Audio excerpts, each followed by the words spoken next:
Um, Ladies and gentlemen, Mr. Doug Proper. Welcome, everybody. We have the usual. Oh, hold on one second. Everybody that isn't me, Doug, Dan, or Evan, can you please mute? Doug, is it okay to interject? Yeah, it's always okay. So interject at any time you feel like you want to ask a question. I'll be monitoring the chat for questions and I'll interject them on your behalf if you're shy. But if you do interject, just try to pop that mute button back on after you ask your question.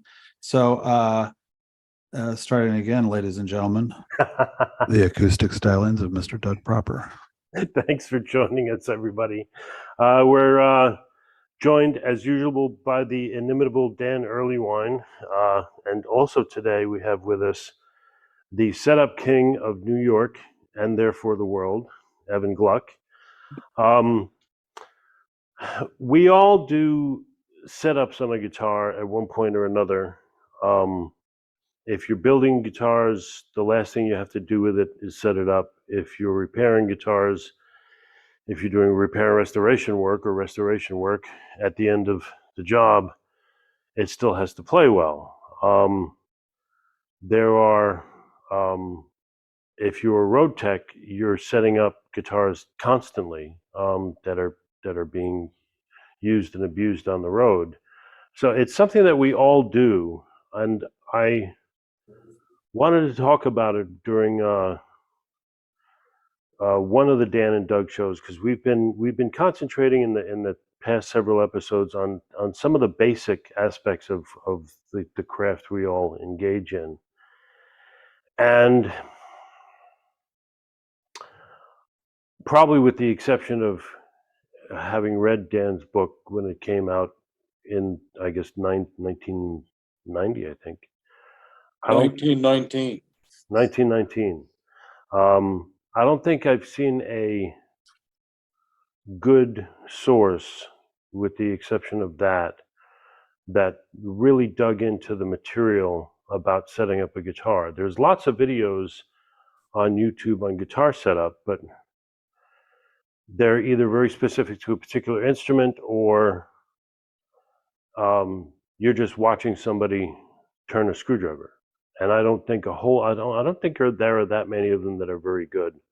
And I thought it was one of those subjects that maybe we would take up here, because it was a subject that deserved some closer attention.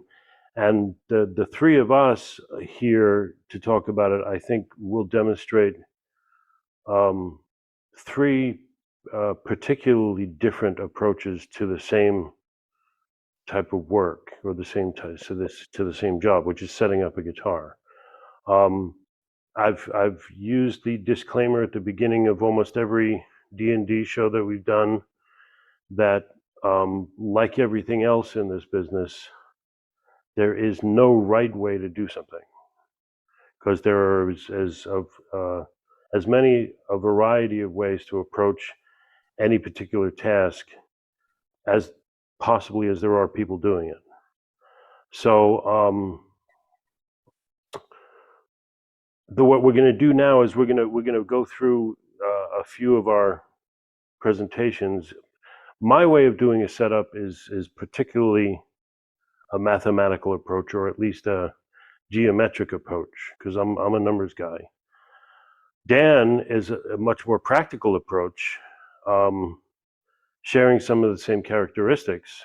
I think myself, with many of us included, my education to setting up a guitar, Dan's probably responsible for that as much as anybody. And then we find our own paths and our own ways of doing things from there. And then Evan is with us because he probably sets up more guitars than anybody I could think of. And he has a particular approach to it that I call the philosophical approach, for the lack of a Because I failed math, Doug. That's why. But before we get to our particular demonstrations, I want to talk about a couple of things, and I'd like to engage both Dan and Evan in the conversation first, because there are some general principles that I've come to realize the longer I do this. One of them is something Dan brought up, because as we're approaching these episodes that we do, we'll talk on the phone, we'll send emails back and forth, and I kind of draw up a little outline of what we're going to be talking about based on everybody's input. And one of the things Dan brought up that I think is a brilliant point is that I wanted to hit first is that the way I put it is that I'm not playing this guitar. So what I like in a setup is going to be different from someone else, meaning the customer. I know what a good guitar feels like for me, but at the end of the day, your customer is the person you're setting up your guitar for.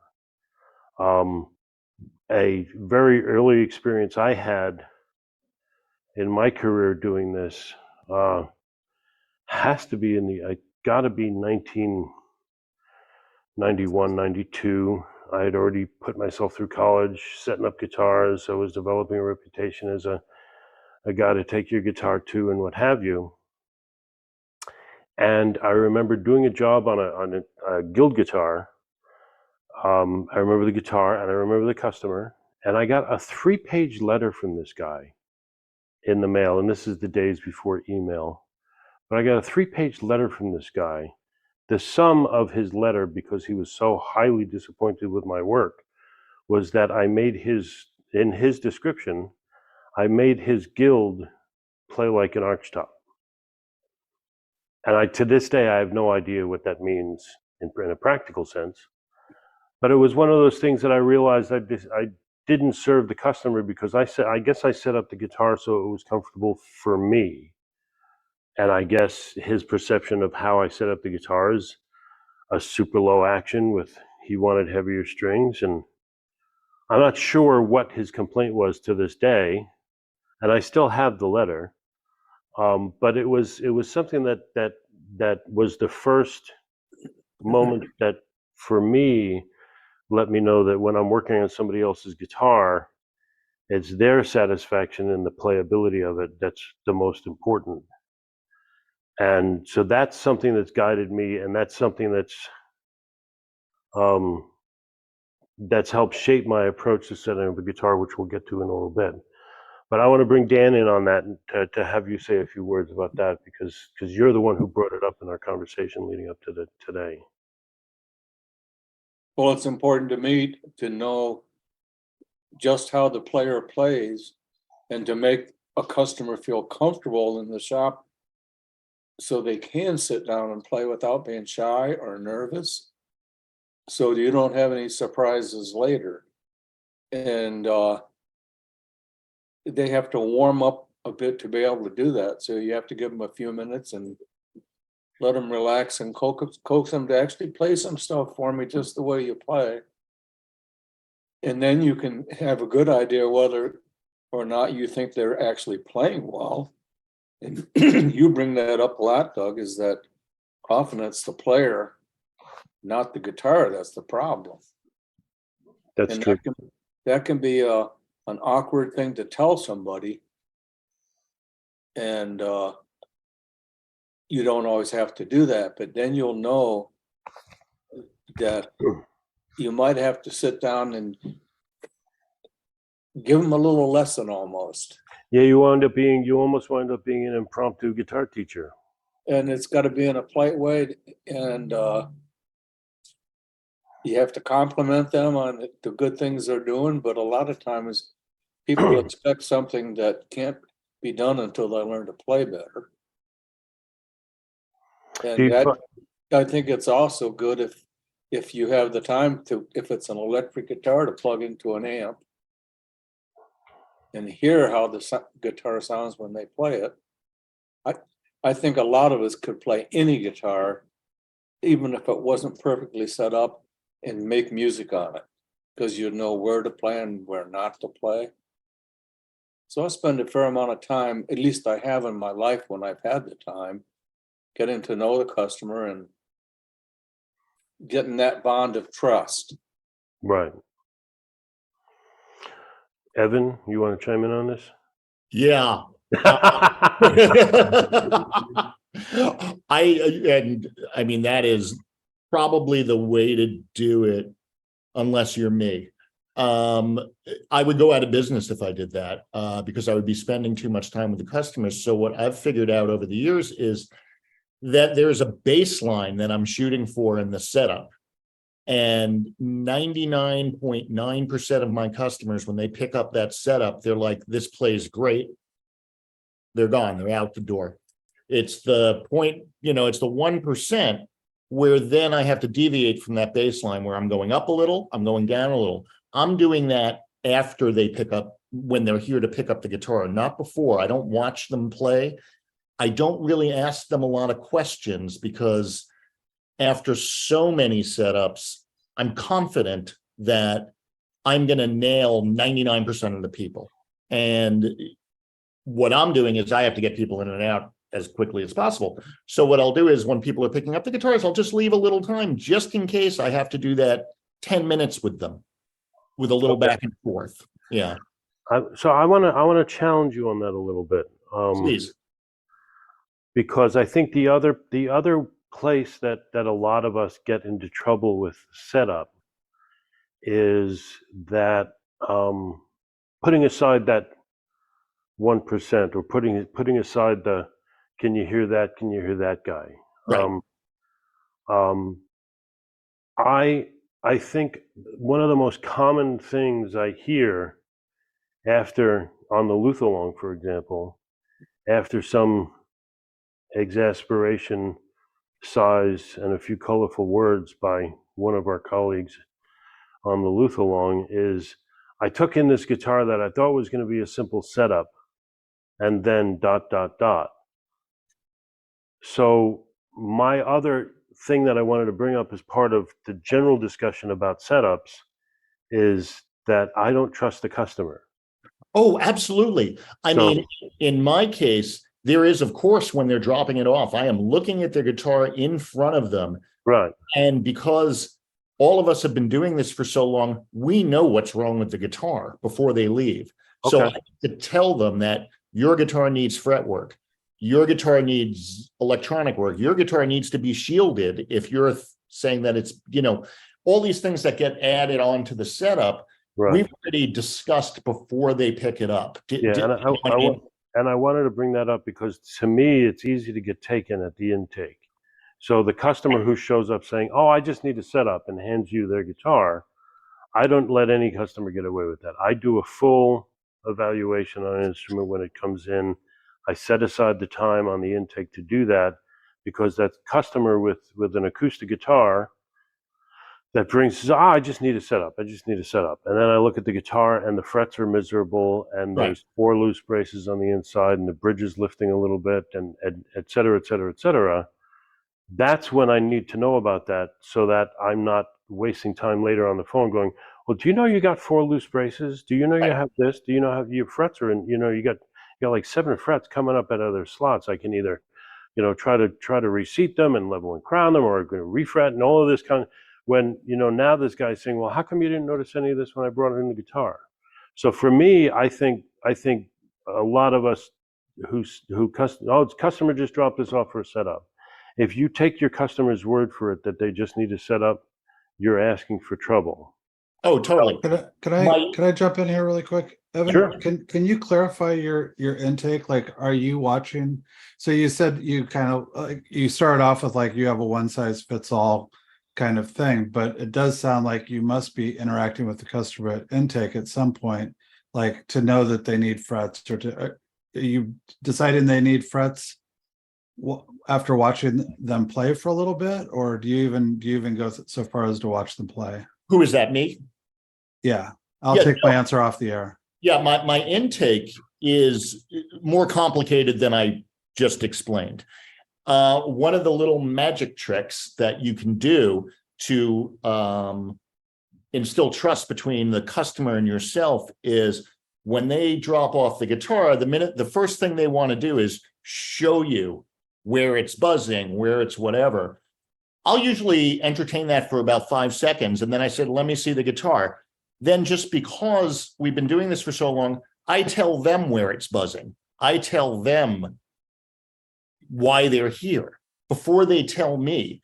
And that they're like, oh, you know everything. You know what I mean? They get very much trusting with that. My intake for acoustic guitars is different than my intake for electric guitars, because I am looking to see if there's a bridge lift. I'm looking to see if there's binding. I'm looking to see if there's any of the things that we deal with on acoustic guitars that basically, don't fall under what the setup issue is. The frets are, it's obvious and stuff like that. But with acoustics, you have a lot more things. So my acoustic intake is a little longer and a little more detailed than the electric intake. But there is a point where the customer is not able to verbalize what the problems is. And if I can come in and shape it for them, they instantly trust me more. So it's sort of like, showing them that you know what you're doing. And then they're like, oh, it's like in the first scene of The Godfather where he cuts off the guy and just says, I'll do this. And then the guy says, oh, you know everything, Godfather. I don't have to tell you. So you want to try and instill that. I get it. Yeah. And I think going through a full examination of the guitar, I think Ian is going to come up here at some point where he's going to film a video on the intake that we do here. I think what would probably be instructive is to take then the same guitar and bring it to you and have you do your intake just to see what the variations are. Not that we're doing things differently, but how we come to the same how we come to the conclusions in different ways of doing that. I think that would be a neat experiment to do. Right. There was just a little question in there. Somebody asked, what do I do if, in the chat, what do I do if somebody is asking me for specific measurements? What I do is I say, sure, as long as your instrument and your playing style can support it. That's the way it is with any instrument. I usually ask them if they want fries with that.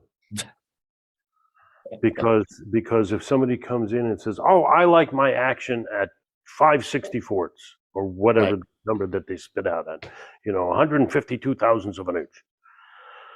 That means, to me, that number means nothing, because and as I get into doing my part of the setup, you'll see why that number means nothing. I don't tell the customer that they're off their rocker. I nod and I compliment them on knowing their guitars as well as they do. And then we discuss further while I'm checking out the rest of the guitar, what it is. And I'll ask them verbally, so what is the guitar not doing that you feel it should be, or is doing that you feel it shouldn't? And while I'm going through my paces of taking my notes and checking out the guitar,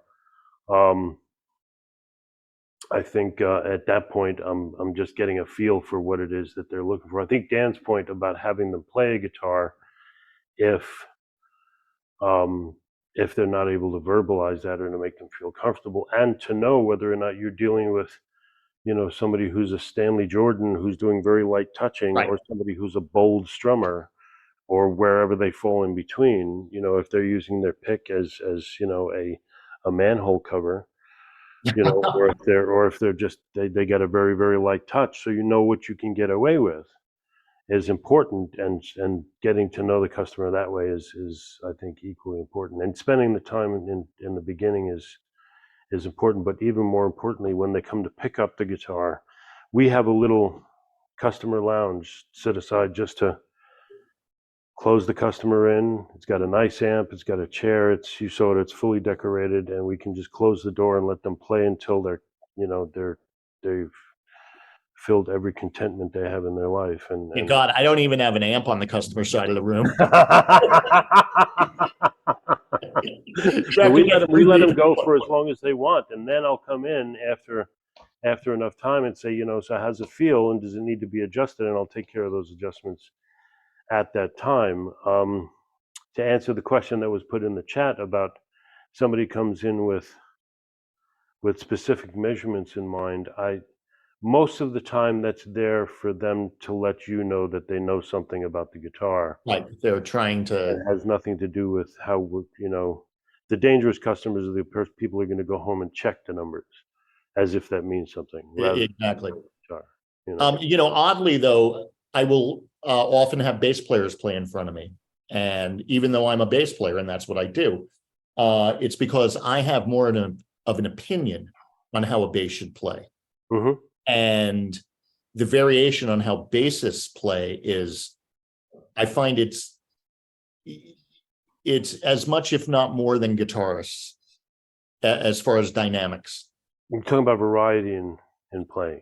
In style, yeah, and hand dynamics and stuff like that. Well, you And- got somebody who's like a Carol Kay versus somebody who's like a Marcus Miller, and they're worlds apart. Exactly. Their hands are at different parts of the instrument. They're, if you're playing way down by the bridge or way up by the neck, all of that on the bass has a variety of implications into how you're going to set up a guitar. Oh yeah, like Patitucci a couple of days ago.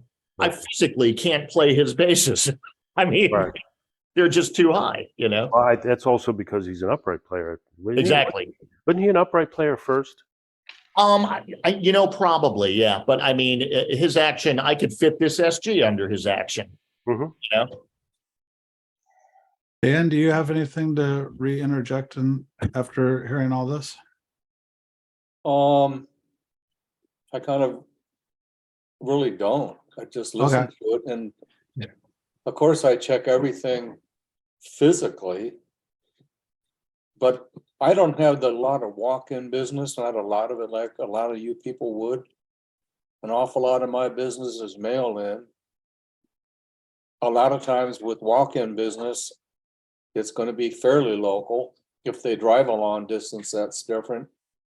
Yeah, I'd like Dan, to take a quick look at it, and if I can't say, why don't you leave it for the afternoon or overnight and let me really look it out and get a hold of you. Dan, you bring up an interesting point about mail-in. Like I pretty much, during the start of the pandemic, I did a lot of mail-in stuff, and I kind of just quit because it was impossible to communicate with the customer about the, what they were looking for without them standing there. Do you have a good way to communicate with mail-in customers about what kind of setup they're looking for? Do you Mostly by text and email, and I get on the phone when I have to. But the good thing about email is, or text, you don't have to face them face to face, Uh-huh. which I like. Yeah. You don't have that, Sharon likes that too. You don't have to the deal with pressure their of breath. personality. Yeah. And I'm better at saying what I want to say on the text than I am in person when it comes to money Mm-hmm. and all the jobs. Cool. Yeah, I won't take shipments at all. In fact, I discourage anyone from traveling more than an hour to see me because, the term I usually use is I don't shoot rockets out of my ass. Anyone can do what I do. So I don't want you to have to drive an hour to come see me. Then you take it back home and a week later it's buzzing and you got to drive another hour to see me. I always suggest people see their local. Yeah, but by the same token, you're in New York City, so like if you're 16 blocks away, that's an hour. No, if you're driving, nobody drives. But yeah, I can't do shipments because I want to see the customer happy. I want Also, like anybody that would drive into New York City to bring you a guitar, like you got to wonder what they've done to get into such a situation that nobody wants to deal with them outside of the city. Because yeah. When somebody says I've tried everyone and you're my solution, I'm like, no, I don't think I am. All right. All right, so should we jump into Righty tighty, lefty loosey? yeah, let me jump into that. If Okay, you want me to Doug tune it. Yeah, let me find it here. Oh yeah. There's a really good question in the chat too, but we'll get to that later. Do you want to do it now or you want to get to it later? I could answer it very quickly now. If you're doing your adjustment after they've played it, that you need a higher nut or saddle, will you shim on the spot Will you shim in general? My thing is that, I will never shim something in front of a customer. What I do is like on an acoustic, I will aim when they pick it up to be on the medium to slightly higher side than I like it. And that'll usually be high enough if somebody's hitting something a little hard. And then if they say, hey, could you bring the action down a hair? I can do that like in a second. Mm-hmm. And it's better than me having to shim it. With an electric guitar, usually everything's adjustable. So I can just do it on the spot. Mm-hmm. Me personally, I guess I'm not in this. Should I say what I do? Go ahead. Yeah, by all means. Yeah, like if I feel like, we get the customers that, can you bring it down just a little bit more? Can you bring it down just a little bit more? And I will warn them, like, if I bring it down anymore and you decide to go back up, it's going to be a shim, because I'm not recutting a saddle for free for you. Right. So, yeah. I will, by the way, recut the saddle or remake the nut. Yeah. If I find I have to. I could count, at least in the last 30 years, the number of times on one hand that I've had to. Right. Yeah. Basically because I have a very numeric approach to doing a setup. Yeah. And it's the kind of thing where Will you straight up refuse to lower somebody's action if you think they're no, but I will pull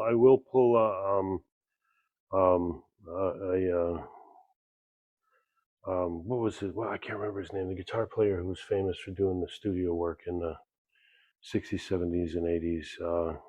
Tommy Tedesco? Tommy Tedesco, yes. Yeah. Tommy Tedesco. Thank you. You're welcome. Like there for a minute. Tommy Tedesco told a story about a producer he was working with who he fancied himself a guitar player and didn't like the sound that Tommy was getting I know this story. from a recording. And so, he says, can you try a different guitar on that? Can you try a different guitar on that? And Tommy said, sure, no problem. So he put the guitar down next to him, and then he bent over and he rustled around some, and he flipped a bunch of latches on a case, and then picked up the same guitar and played it. And he said, the guitar producer said, no, that's not quite it. That's not quite it. And then he put the guitar back down. He made some noise and rustled around and flips a bunch of latches on the cases and picks up the guitar and played it. And he says, that's it. That's the sound I'm looking for. And little did the producer know that he picked up the same guitar 3 times in a row. So that is sometimes what you're dealing with with a customer who's asking for constant adjustments at the front counter. You have sometimes a customer who's looking for more attention than they are adjustments. They want to know that they're being taken care of, especially when you have the customer who's, playing a guitar. And if you want to switch back to the other camera, to the laptop, after you've had the discussion of, if you want to pin the laptop instead of the camera. Oh, yeah, I'd already done that. Oh, I'm not seeing it on the screen here. You're good. So, if you've got the guy who's playing a C back here, and you've had the discussion, and now he's up here, and it's no longer buzzing, but he's not sure if he is.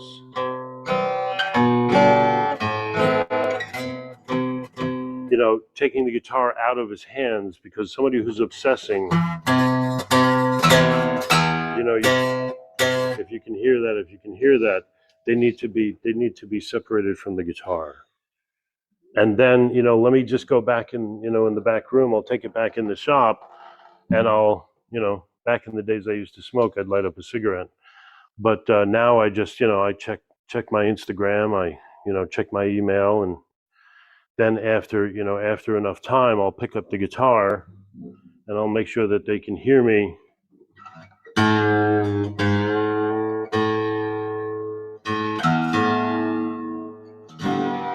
Retune it and bring the guitar back, and 9 times out of 10, I'll put the guitar in their lap and they go, oh, that feels so much better. Especially the customers who are asking for constant adjustments. I find most of the time they're looking for attention more than they are looking for a change in their action, especially if you have everything right. And I'll reiterate that that where you discover most of those issues with a guitar is at the intake. I'm not going to take in a guitar that needs fretwork for a setup without doing the fretwork. Oh, that's okay. I understand, but can you just set it up and do the best you can? Well, the best I can is handing it back to you at that point. Right. I'm not interested in doing that setup if I've got a guitar that needs a level on a crown, or even worse, new frets, or the geometry of the guitar is out. But there are times where I'll have to adjust a guitar at the front counter.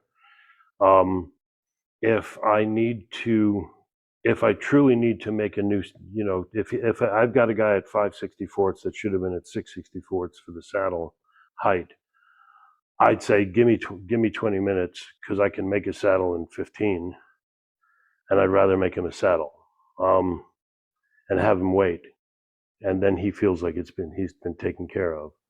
I want to see what Paris's comment was. That was awesome, Paris. Paris says, my line is, I don't want to get an email from you at 2 a.m.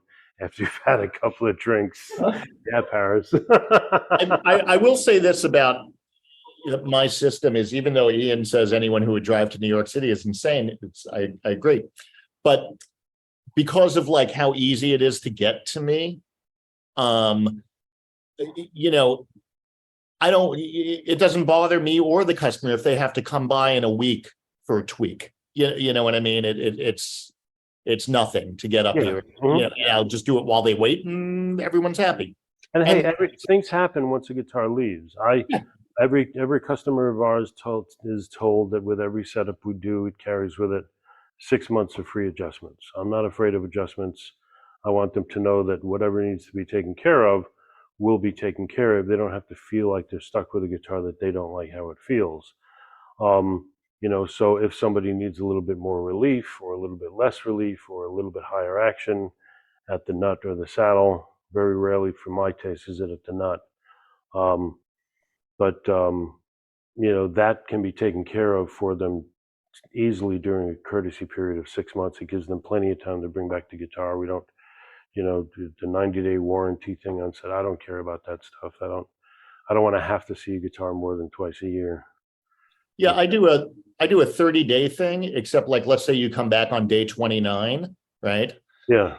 As you're leaving, I tell them that you have another 30 days now. Like I just extend it. Yeah, All right, so now let's go back to pin the other thing so we can look at this. So I'm actually not going to spend a ton of time on the guitar talking about a setup as much as I am, just talking about running through the numbers. One thing I will say, as far as it relates to setup, is for me, every setup is the same. The thing that's different are the instruments. In that sense, what I mean is that there's approaching a setup or approaching a guitar is a geometric puzzle to be solved. And in my experience, the way I approach this whole job is that almost every repair we do is to a guitar. The guitar is nothing more than a geometric puzzle to be solved, whether it's from a repair side or from a setup side or a maintenance side. The two caveats to that, in terms of physically showing you something on the guitar, are two things.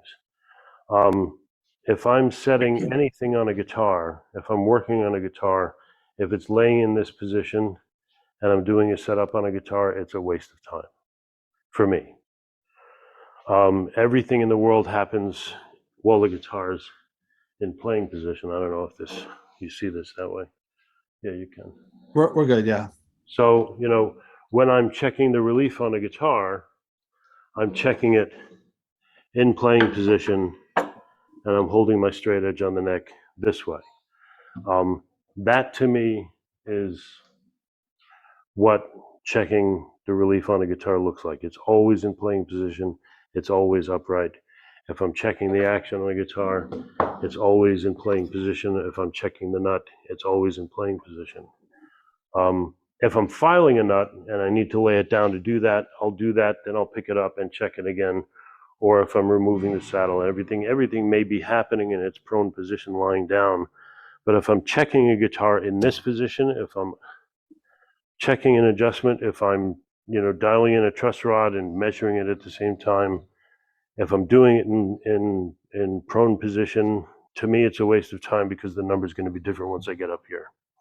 So I might adjust it holding the guitar in a different position. Most of the time you'll see a guitar nowadays in the workstation, so it holds it for me. I can tilt the thing into playing position that way and do everything hands-free. If I'm doing it at the bench, like at the end where I'm cutting a nut, I might lay the guitar down here, pop the nut out of the slot, recut it, pop it back in, tune it back up, and then check it again once it's in playing position. So for me, doing everything in playing position is a necessity when I'm doing a setup. That's as much as we're going to look at on a guitar. The other thing I'm going to say, and this might be controversial for some, is that, well, let me talk about tools, and this is where the controversy might come in.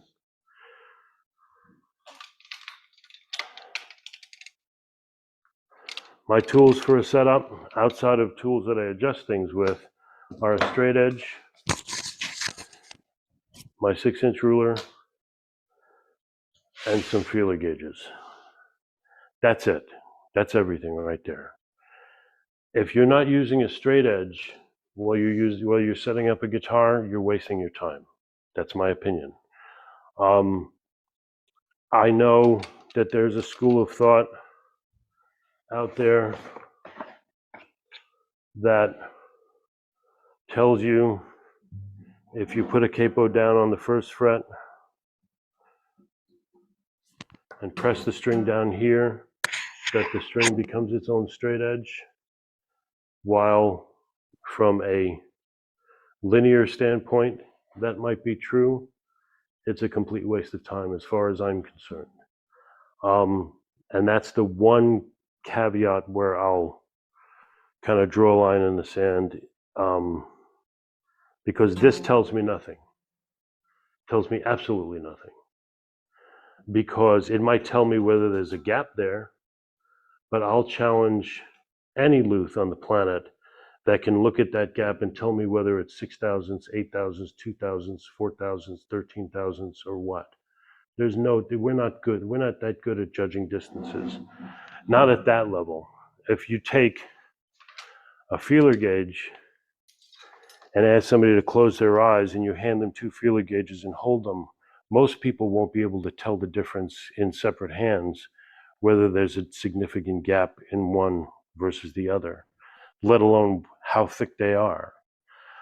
So when it comes down to it, for me, setting relief on a guitar always starts with a straight edge. I don't know if it's changed at all, but I remember when we were first approached about being a Taylor warranty outfit, they wanted you to take those silly little tests online.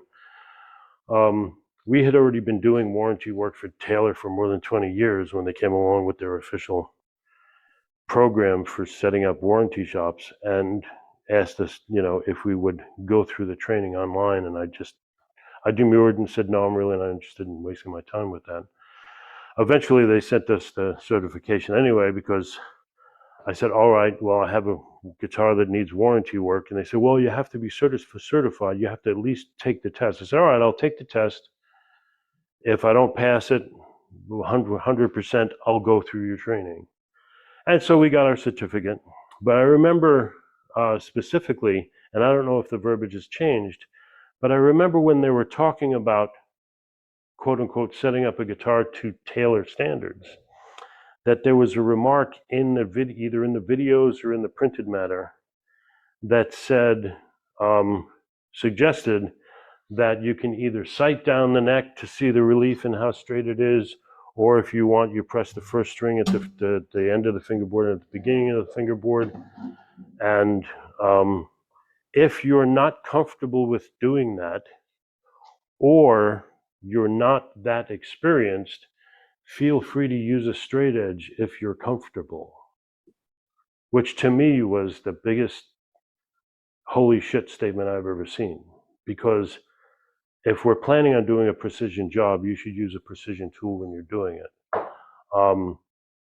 A straight edge to me is a must for getting any kind of measurement when I'm checking relief, which is of course the first thing you want to do when you're checking a guitar, is you check the relief. I'm not doing this in playing position just so I can keep this in camera. Simple matter of fact is if that I can fit a 4/1000 feeler gauge in there or a 5/1000, but I can't fit a 6/1000 in there, I'm at 5/1000 of an inch. Now there's no question as to what my relief is. If a 5 goes through and passes between the fret and the straight edge at my 7th or 8th fret, and a 6/1000 doesn't, that's a physical barrier. Doing this, where I press down the string and try to see if that string's moving or not, I can't tell if that 6/1000 is moving the string. I can't tell if an 8/1000 is moving the string. I can barely tell if a 10/1000 is moving the string. So for me, if setting up the relief, as most of us know, as probably all of us know, is the first adjustment in setting up a guitar, if you're getting that wrong, everything else you're doing is a waste of your time. It's and I feel strongly about that. There are likely those who disagree, and that's fine. I'm happy to have a disagreement and still love everybody. But for my tastes, if the foundation of your setup is your relief, how much of it, how little of it is a matter of opinion, whether you like a quote unquote dead straight neck or whether you like a lot of relief or whatever the customer's needs are. If the relief is the first opening gambit of your setup, and it's wrong by nature of you not using a tool that will definitively let you know what the relief is, then you're already starting with one foot in the regret boat. And that's fine. Joel disagrees. He's more than welcome to disagree. Hey Doug, how do you feel about the straight edge with the dial indicator? The one question I'd have about that is if you have a guitar that you're going to set up and you've got maybe a fingerboard extension that isn't completely reliable and is maybe kicking up a little bit and giving you kind of a false reading, would you switch down to a shorter straight Oh edge? yeah, sure. I mean, when I say a straight edge, I mean, I mean straight edges. So what I use, whether it's a short straight edge or whether it's a long straight edge or whether it's an 18-incher or a 12-incher or 2 inches or 3 inches or what have you, for me. How many straight edges do you have? Lots. They're all in there. They're hanging from the magnet over by my bench. Straight edges for me are the most important tool I start with, because they will give me my definitive answer. Realize that I've already.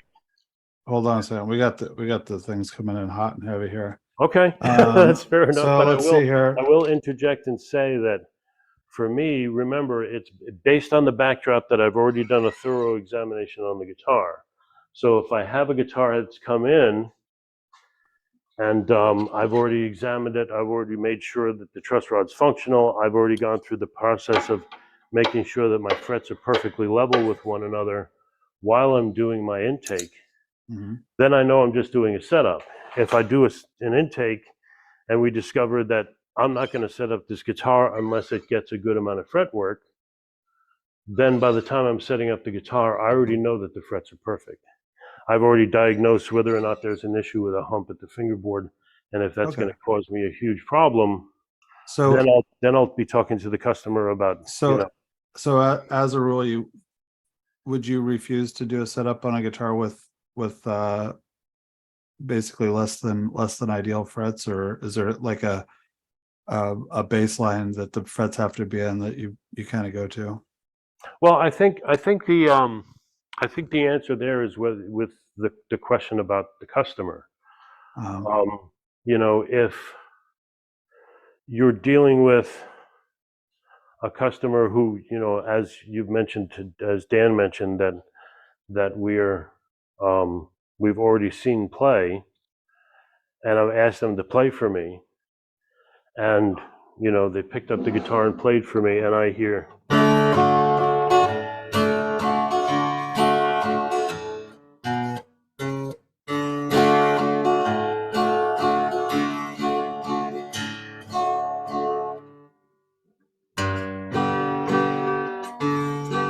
That's what I've heard.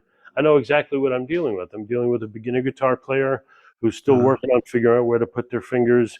They want a very easy guitar to play. Everybody, we all know about. We all remember Frank Ford's old joke about having the sign posted to his ceiling as low as possible without buzzing. So judging from the standpoint of reading the customer, that comes into how well do you want your guitar to play?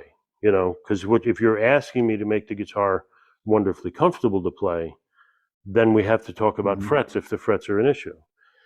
If I have a customer who hands me a guitar and the frets are in miserable condition, they're pitted all over the place, they're lifting all over the place, and I'm able to, demonstrate to them to my satisfaction that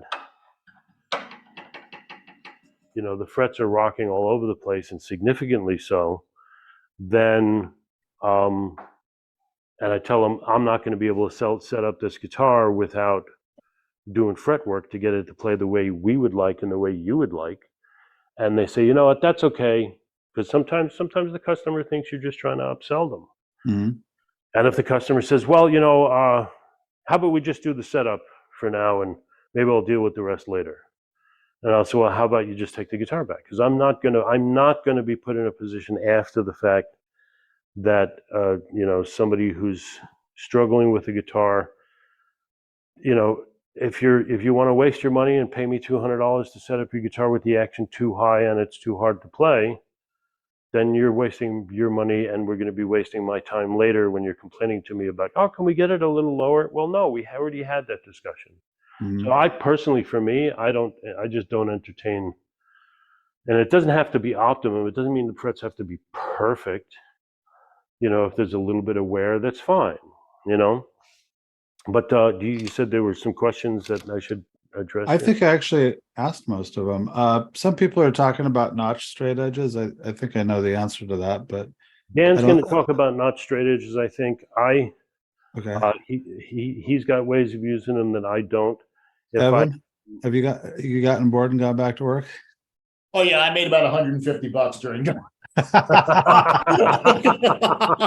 So, Evan, you want to? Can I ask Evan about the less than ideal frets and dealing with customers that may want to bypass the prudent decision to deal with the frets? Sure. Yeah, I mean, the part that I mentioned earlier about me picking up the guitar, and playing it while they're here, rather after their brief, period of telling me what's wrong with the guitar. Is I will show them that their frets need work. And I will say to them, I was like, unless we do fret work, you are not going to be playing 3-dimensionally. You're going to be playing 2-dimensionally. In other words, you're not going to be able to bend a string. I thought you were going to say 4-dimensional, but I could have. It's but so, you're not going to be able to play in the past. No. So I'll show them where their guitar is not working. And I'll say, unless I do fret work, you're not going to be able to do this. So you can either, we can come to an agreement that your guitar is going to play like crap, or you can let me do what I do. And then your guitar will play well. I'm doing a fret level now, on a guitar that was, the guy said, it just needs a setup. And the second I played it, I said, no, you need fretwork and a setup. Yeah. And he was Okay. like, great. Yeah, Okay. And some of that goes back to developing your trust with your customer. exactly. And a lot of it has to do with who that customer is. We have customers that we've had for 30, 40 years that they don't need, But that all explained to them because they've gone through it before. A customer that's a new customer to you sometimes needs to be, brought into the fold. So here, I want to go away from the guitar because to me, this is a setup. This is the way I view every setup. I call it a rectangle. It's a setup rectangle. There are things that are inside the rectangle and outside the rectangle, but this is for me how I conceptualize a setup when I'm dealing with virtually any guitar. I have 4 aspects to every setup. I have neck relief. I have string height at the saddle or action at the saddle. I have string height or action at the nut. And I have string length compensation. Remember, we don't call it intonation in this show. Those are the 4 aspects to every setup. If it's, I should probably draw this in here if I'm saying it's inside the rectangle. That to me is every setup that I do. I don't care what guitar it is. I don't care if it's acoustic. I don't care if it's electric. I don't care if it's an arch top. I don't care if it's classical. Then there are things that are outside the rectangle. Those include things that are guitar specific. Obviously, you have to deal with an electric guitar that has a Floyd Rose on it very differently than you deal with a classical guitar that obviously doesn't. There are aspects to every setup that happen outside of the setup, and we could enumerate a lot of them if we had to. But those are all of the things that have to do outside of the guitar that will affect one of these aspects to setting up a guitar. For me, relief is the first thing that takes place. It's always the first thing that gets adjusted. So that's always number 1. Number 2 is always at the saddle. Number 3 is always at the nut. And my last thing is always string length compensation. The other aspect about looking at a setup this way is that these numbers are independent of one another. I don't measure my string height to be whatever it is unless I'm pressing my first fret by eliminating the nut as a factor. So if my string height is at 5/64ths, 3/32, whatever it is, 4/64ths, 3/6, whatever my measurement is for that particular part of a setup or that particular metric is independent of everything else.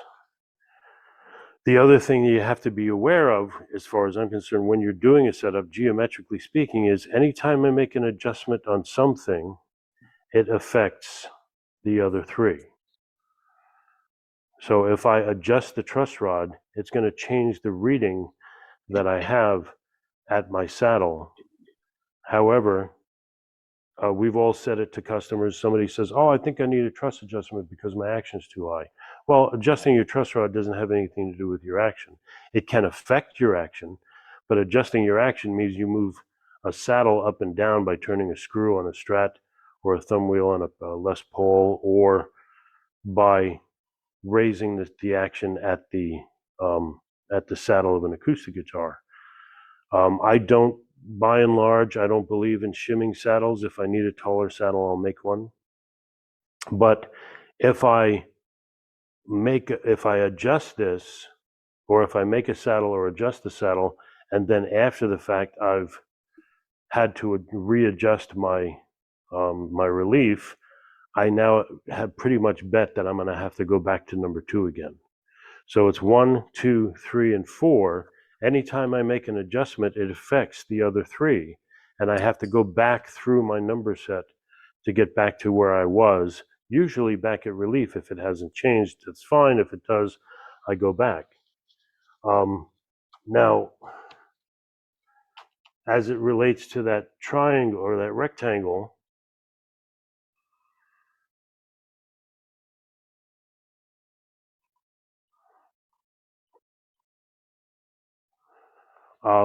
like I said, my opening gambit is my relief. I set it with a straight edge. I know exactly where it is. I could, without going to specifics, I have been probably within the last 6 months, I've been contacted by countless loots, many of them, at the front edge of their careers, or what you'd affectionately refer to as a younger Luth in the business. Some of them not so young in the business. Countless numbers of people over the course of the last 6 months, let alone 2 or 3 years, and with questions. Oh, I've got a guitar that has a problem, and they've described the problem to me.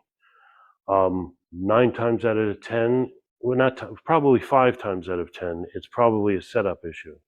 And usually it's a setup issue because the numbers are lying, where somebody's not using a straight edge and they thought they were at 3 or 4 thousandths of relief, and they were actually at 11 or 12 or 10 or 15. So the numbers are important to me, because the numbers to me tell the story. I know a lot of players or a lot of loots who the last part of their setup, and I'm not criticizing if this is you, who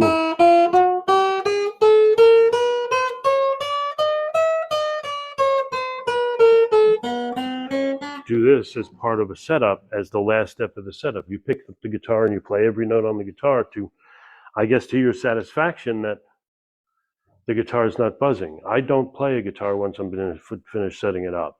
The only time I play a guitar when I'm finishing setting up, if I think it's a cool enough guitar that I kind of want to play. But other than that, a guitar doesn't get played in our shop once it's set up, because if I have the numbers right, I already know what the guitar is going to feel like for that setup, depending on what the numbers are. Now, the relief could be as little as 2 to 4 thousandths of an inch here. Meaning for me, close to a dead straight neck. I don't believe in dead straight necks. I believe every guitar needs some relief. That could be only a couple of thousandths of an inch. That could be, for some players, as high as 10 to 15 or 10 to 12 thousandths of an inch for some players and some players' playing styles. But if I know what my relief is, I know how to set my action in relationship to that. So back to when somebody had asked before about, what about the customer who knows what they like their action set to? I'll know if they're bullshitting me when somebody says, oh, I like my action set to 5/64. It says, well, what do you like your nut action and your relief in relationship to that? And you get a blank stare, because somebody's memorized a number that some other Luth or tech that they've worked with tells them, and they think they're being kind of part of the club if they know their numbers of what their relief is. 5/64 of an inch relief only means anything to me if I know what that is in relationship to what the 5/64 of an action, only means something to me if I know what that's in relationship to what the relief is. Because a guitar that has 5/64 of an inch action at 12 thousandths relief plays a lot differently from a guitar that has 5/64 of an action at 2 thousandths of relief. So to me, all of the numbers are relative to one another. So this number only means something in relationship to others. Before we go any further, I want to talk about the relationship between the nut and the saddle. I measure, as we've spoken about, I will measure my string height always by pressing the 1st fret and measuring it at the 12th fret. Now, arguably, in theory, if I'm pressing the 1st fret, I should be measuring somewhere between the 12th and 13th fret, but for my purposes, the 12th fret is where I get my number from. The reason why I'm measuring here with I don't know if I should probably pull out. I don't know if I'm zoomed or not. Oops. You look pretty good. I can see that straight edge really well. So if I'm measuring with the first fret pressed down at the 12th fret here, I've eliminated the nut as a factor in my setup. And what I mean by that is this. If I'm looking at the numbers, if I have a guitar come in, and let's say the customer's got a guitar where, like, let's say the action's currently 8/64, it's got a pretty high action. For whatever reason, whether or not it's got too much relief, whether the belly has come up, whether the neck is pitched forward, if we still have enough room at the saddle for me to cut this down to wherever the 5/64 or 6/64 that I'm desiring for this customer, and some of that is dependent on how I've sized up how the customer plays. And as to Evan's point and Dan's point, some of it has to do with, how they play it once they pick it up. So once you're doing the pickup and they're evaluating the guitar and they're playing it, you may need to adjust for them. But let's say I've sized up a customer where they play with a pretty light touch. They're not necessarily a bold strummer. I want to get the bass string down to say 5/64 on an acoustic guitar, or an electric guitar, let's say 4/64 or what have you. And let's say we're at 5/64 and 4/64. We're at 8/64 and we want to be at 5/64. And we're measuring that at the 12th fret. When I bring that down at the saddle, we're bringing that down 3/32 from height here to here, because we all know if we're measuring at the 12th fret, we double the number to find out how much we have to remove from the saddle or adjust the saddle on an electric guitar in order to achieve that. 3/32 is 0.092 of an inch. If you're cutting the nut as part of your setup before you adjust your saddle height, you're asking for a nightmare. And I've got it on good authority that there are a number of even manufacturers who the first thing they do as part of the setup after they set the relief is cut the nut. If you're not cutting your saddle first or adjusting your saddle height first by eliminating your nut as part of the number, not only are you giving yourself a false reading, because if your nut's too high and you reach 5/64, by the time you cut the nut down, you're no longer at 5/64, you're below it. And from a mathematical standpoint, let me show you how that works. We all know, in terms of, say, fret placement, the 12th root of 2 is the modern derivation of the old rule of 18, which is more commonly accepted now as 17.817, I think. But the old rule of 18 was the method by which we would plot where our positions of our frets are, which means you take your scale length, you divide by 18, and that tells you where the first fret is. Now it's 17.817, or the 12th root of 2. But to make the math easy for my purposes, we're just going to refer to it as 18 for now, just for our discussion. You would take your scale length and you would divide by 18. That gives you the position of your first fret. You then take the remaining distance, you divide that by 18. That gives you the distance of your next fret, et cetera, et cetera, et cetera. If between the saddle and the first fret, we've already determined that there's a 1:18 ratio between those 2 points, if I lower my saddle by 3/32 of an inch, or 92 thousandths, and I need one of these because I'm not as good as math as people think I am. So if I take 92 thousandths and I divide that by 18, 0.092, Divide that by 18. No. Oh, I'm doing percentage, forgive me. Divide that by 18. That tells me that I'm over 5/1000ths of an inch difference. That may not sound like a lot to you at this end of the equation, but if I have already cut my nut, let's say I've decided that 12/1000ths of an inch is where I want to be above the first fret for my nut height, say on my high E string, and me then having to adjust the saddle by 3/32 of an inch, 18 goes into 92 by 5/1000ths. That means now my 12/1000ths that I thought I was at is being reduced by 5/1000ths. That means that my nut action is only going to be 7/1000ths, and I can guarantee you the open string is going to buzz at the first fret if I've cut my nut before I've cut my saddle. So they have an inverse relationship with each other, where if you're ever adjusting your nut, it needs to be independent of your saddle, and the saddle action has to come first.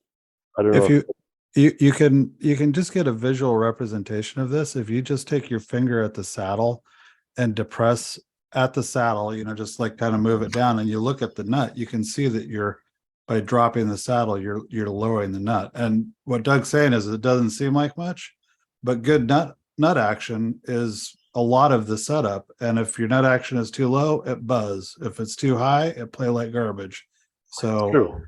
So get your the nut is critical, and not having a buzzing nut after you get done making it's also pretty critical, because then if you do, you get to make it again. Yeah, Ian, when I use the term organic, when I talk feeling about setups, Yeah. 99% of the time talking about the nut. Yeah. Yeah, that's the crux of it. Yeah. I true. worked with, when I first started main drag, I worked with a guy that said, yeah, I don't really, as part of a setup, I don't really touch the nut unless it absolutely needs it. And I'm like, oh, okay, so you're doing 2/3 of a setup then. All right. That's true. Now, if you merely remember, that old phrase, rule of 18, you'll always remember mathematically what the relationship is between the saddle and the first fret when you're figuring out your nut action. So if I have measured my nut action at such and such a height, if I reduce my saddle height by a 32nd of an inch, that will automatically tell me a 32nd of an inch is 0.0312, I think, or something like that. 315, 312, but it's 32 thousandths of an inch for a 32nd of an inch. So, or 64, yeah, 32nd of an inch is 32 thousandths of an inch. If I divide that by 18, I'm going to have a nut that gets reduced by 2/1000ths to 3/1000ths of an inch just organically by the saddle coming down, to use Evan's phrase. But that for me right there is justification for making my saddle always number 2. Then when I cut my nut, I'm only measuring the distance between the first fret and the string at rest. My way of doing that is simply with feeler gauges. I have This could get really controversial for all you Red Wing graduates too. I have one of these. I inherited it. I haven't the foggiest idea how to use it properly. Plus, from what I understand, Danny West told me anything you use properly. Is that just built into your name?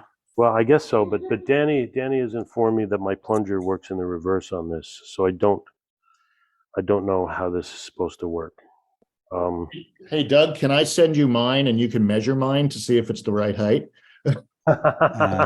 So for me, it's just a matter of this. I use feeler gauges at the first fret. To me, it's a simple matter of I use feeler gauges the same way I use a straight edge. With the exception of the fact with a straight edge, if I can fit a 6 through and a 5, I can fit a 6/1000ths through, and I can't fit a 7/1000ths through, that tells me my relief is at 6/1000ths. With a guitar, just to show you as an example, I play the open string.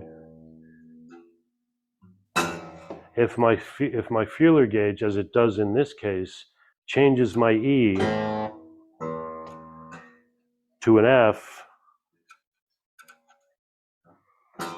it's larger than the number of the feeler gauge I'm putting it through. So if a 20 thousandths changes it from an E to an F, it's smaller than 20 thousandths.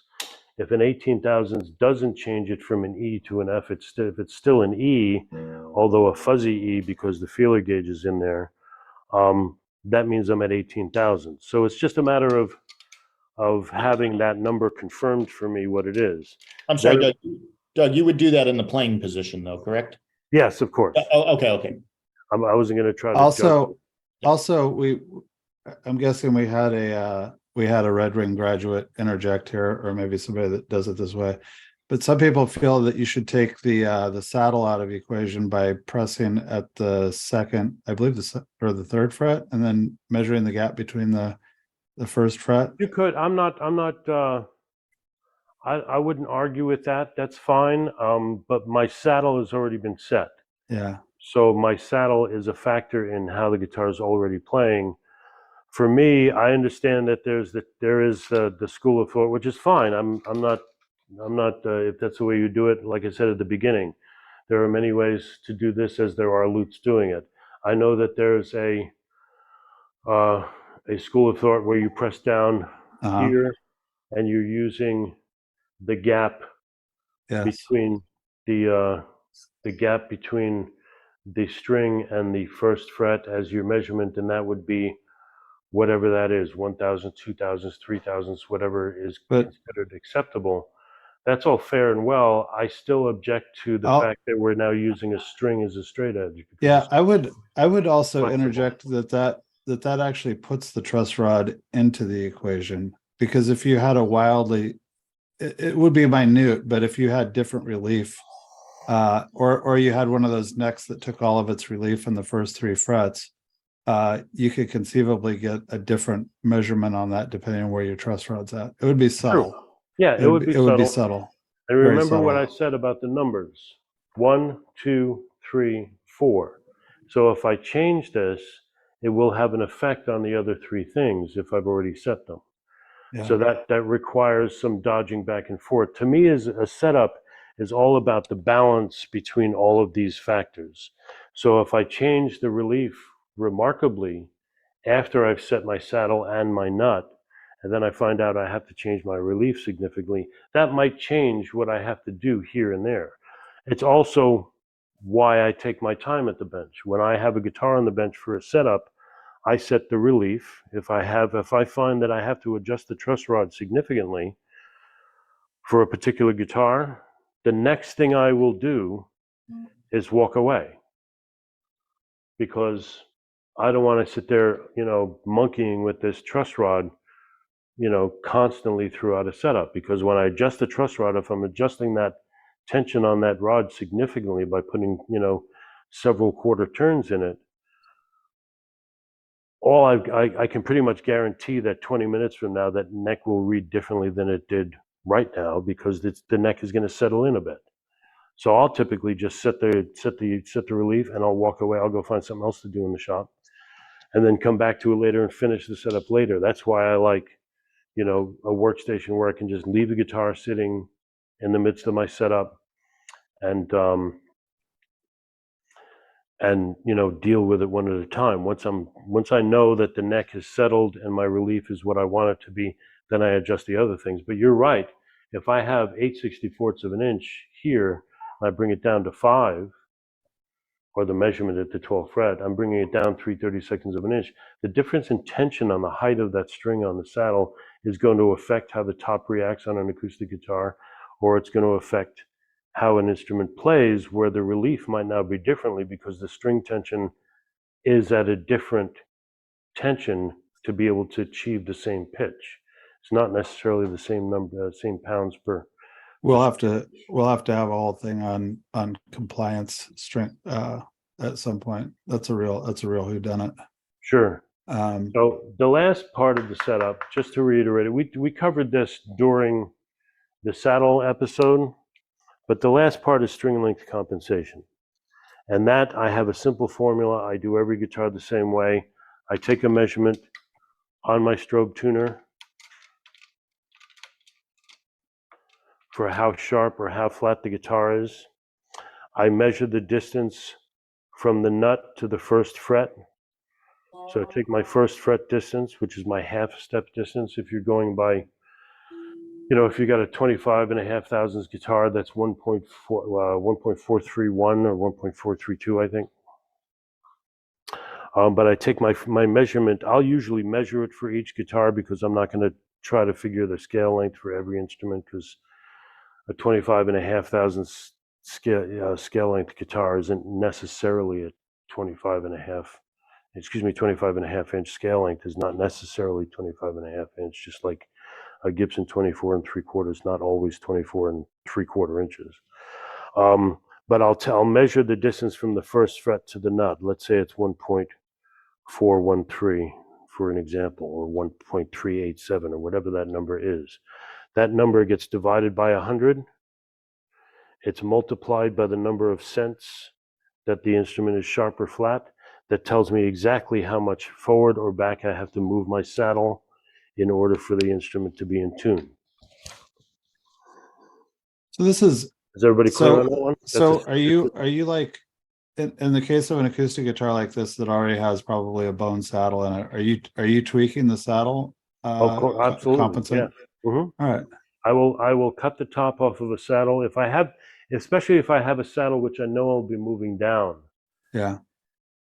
I have the luxury of just cutting the top of the saddle off, doing what we had described during the saddle episode, where I give myself a saddle that has a slight incline at the front of the saddle here, so I know the string is leaving at the leading edge of the saddle if I know I'm changing the intonation. Sometimes I'll just do that as a matter of course, because if I know I'm going to be monkeying with the saddle for a guitar that's woefully out of tune with itself, I'll just go ahead and cut off the top out of of the saddle and curiosity, reprofile it. what are you charging for a setup? Because this seems like beyond like a regular setup to me. This is every setup I do. But Well, what are you charging for a setup? And do you mind if I ask? No, I charge $210 a setup. Okay, I would do it for that much. Mhm. All right, carry on. Oh, also, I wanted to interject. If you're a dead set on adjusting your nut first, you could make fancy gauge blocks to stick under the strings that replicate the action that you're looking for at the 12th fret, and then you could technically set your nut first. You could technically, but that would be worth it though. But anyway, carry on. All right, so that to me, that's the entire setup. We got a side conversation on the TV show Fringe going on in the chat, by the way. So okay. So I guess I should move along, because if people are talking about shows, that means I'm starting to get boring. All right, so that to me is a setup. That's everything I know about a setup. I will interject that there are things outside of the triangle with each guitar that need to be addressed. Some of those, as we all know, are obviously things like the pickup height, that can certainly affect your the pull on the strings. If you're dealing with a guitar that has a Floyd Rose or a Strat style bridge with springs in it, you're going to be adjusting the tension on that. If you have a Les Paul style guitar where you have a separate a nut, a saddle and a tailpiece, the relationship between the saddle and the tailpiece have an effect on how the guitar obviously plays. The incline of that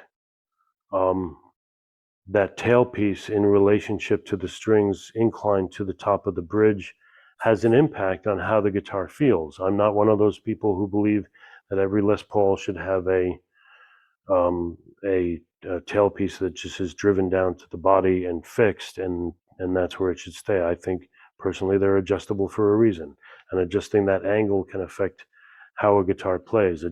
And dealing with the angle of the peg head from the nut down to the tuner is also something else that can affect how a guitar plays. There are a number of things that are guitar specific that live outside of this rectangle that affect how a guitar plays. that to me is a matter of, either We're gonna hardware- have to have a restringing episode, I think, now that I think about it. Yeah, and I think restringing is one of those things that there are some very widely held opinions about, and I think almost every lute that strings a guitar thinks that they know the right way to string a guitar, and I think there's probably as many approaches to it as there are lutes, which is fine. To me, it's a very simple solution. There's a number of wraps on the string. Let's save it for the the Okay, restringing episode. pretend you didn't see that then. Spoiler alert. So does anybody have any questions about my approach to a setup? To me, like I said, it's very geometric. I approach every setup the same way. I don't necessarily always wind up at the same numbers, but to me, that's a setup. And it's very easy for me to balance. If somebody calls me, whether it's a lute or a customer, who says, I have a guitar that's giving me problems, it's doing this when it shouldn't, or it's doing that over here, and they keep digging themselves in a hole because they're chasing their tail around the guitar, and I can tell they're frustrated. I'll just simply say, well, what's your relief set at? What's your height here? What's your height there? And I'll ask for the numbers. For me, almost every time the numbers tell me a story. Yeah. And I could usually figure out what's wrong with the guitar just by knowing the numbers. The other thing too is, like, if you're chasing a setup around for buzz yourself and you're going into that dark place that customers go into too, one of the things I always ask people is what are you using to make sure that you're putting the same amount of input into your into the attack of the string every time? Because if you're not doing that, then there's no science there. You're just basically going off of how you feel about how the guitar is buzzing.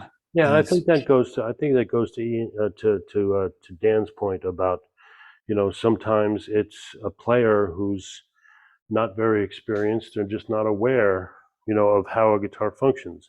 We've had all of those customers who you see them play a guitar, and just for the sake of demonstration, you gotta make that guitar buzz. well, just for the sake of discussion, how somebody's using a pick has everything to do with whether or not a guitar is Exactly. going to buzz. So if I play a guitar and I use the pick as a plectrum to strike the string, I don't know if that's coming through on Instagram or not, but It is, yeah. if I use that pick to strike the string, the string acts one way. If I use that to push the string out of the way, now my string has no place to go.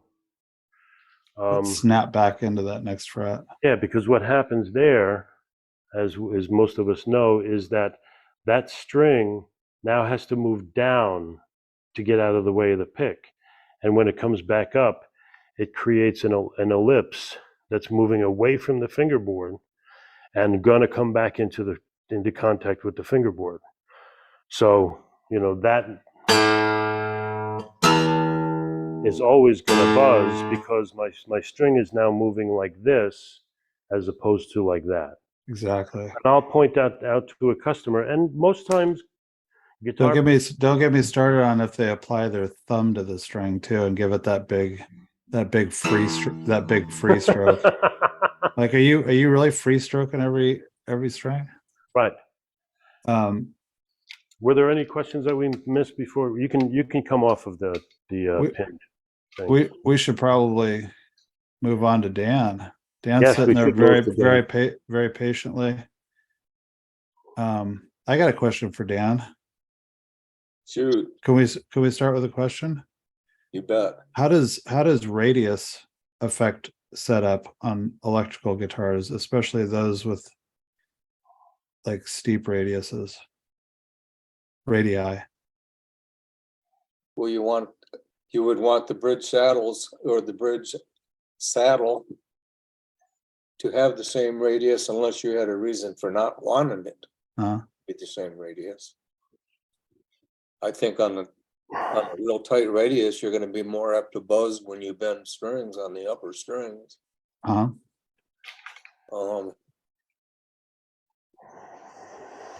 I Well, I'm think, sorry. I started with a question. You had a presentation, correct? no, I'm just here because, I thought Okay, you were going Ken, to but talk you want- about, I thought you were going to talk about notch straight edges as it applied to setups. Well, we got stuff for Dan to talk about. Dan, talk to me about a bridge jack. I was just talking about tools that help me on a quick setup Okay. or any setup. Not straight edge is extremely important because everybody already knows most of what I know or more. The not straight edge tells you what the board is. And it definitely helps in a fret job. And the best setups I've ever done would be on something I already did the fret work on. And the not straight edge can be a straight edge and read the board, or it can be set up in a straight edge and reads the frets too. That's two straight edges in one. So from the standpoint of using a not straight edge, are you talking about using this a not straight edge as a diagnosis tool to let you know when the frets are giving you a problem versus the guitar, or are you using it to set your relief to in the act of a setup? It could be either of those. Okay. It's a diagnostic tool, can show you lower high frets. It's also a good tool to set straightness or relief using feeler gauges on frets or the board. And we had there was somebody who asked a question here about radius. I can't. He says, Brian Bodeheimer says, yes, I always flatten the radius on the upper part of the frets. Very, very subtle, but it makes a huge difference. You know, like I always find, like, especially on 7¼ inch radiuses, I'll bring like the E first up just a little bit in relation to the rest of the string, just because to the radius of the rest of the strings, just because that's the one that So- people bend and it always gets in the frets get in the way. You can't always do that in a fret dress though. No. Doug, do you on that vibration of strings in the ellipse, I guess kind of what I was driving at, do you feel like steeper radius fingerboards are more prone to buzz because the string is vibrating and actually intersecting with the radius up? I don't know if it, from a geometric standpoint, whether the steeper radius matters or not. At least within the confines of the fact that, in theory, we would have the radius of the bridge match our fingerboard. So a string that's sitting, if you're measuring it at the 12th fret, if it's sitting 4/64 away from a string or away from the top of the frets, in the plane of the fret, that 4/64 doesn't care whether it's at the peak or not of a radius. I think that would matter to when you're bending the string out of its own plane, because when you're measuring a radius, you're measuring a single plane along either a cone or a cylinder, and then when you bend a string, you're taking a diagonal, a string into a diagonal against that cone or against that cylinder, which will always have a peak that is now going to be affected by the string possibly coming in contact to, depending on the height of that peak.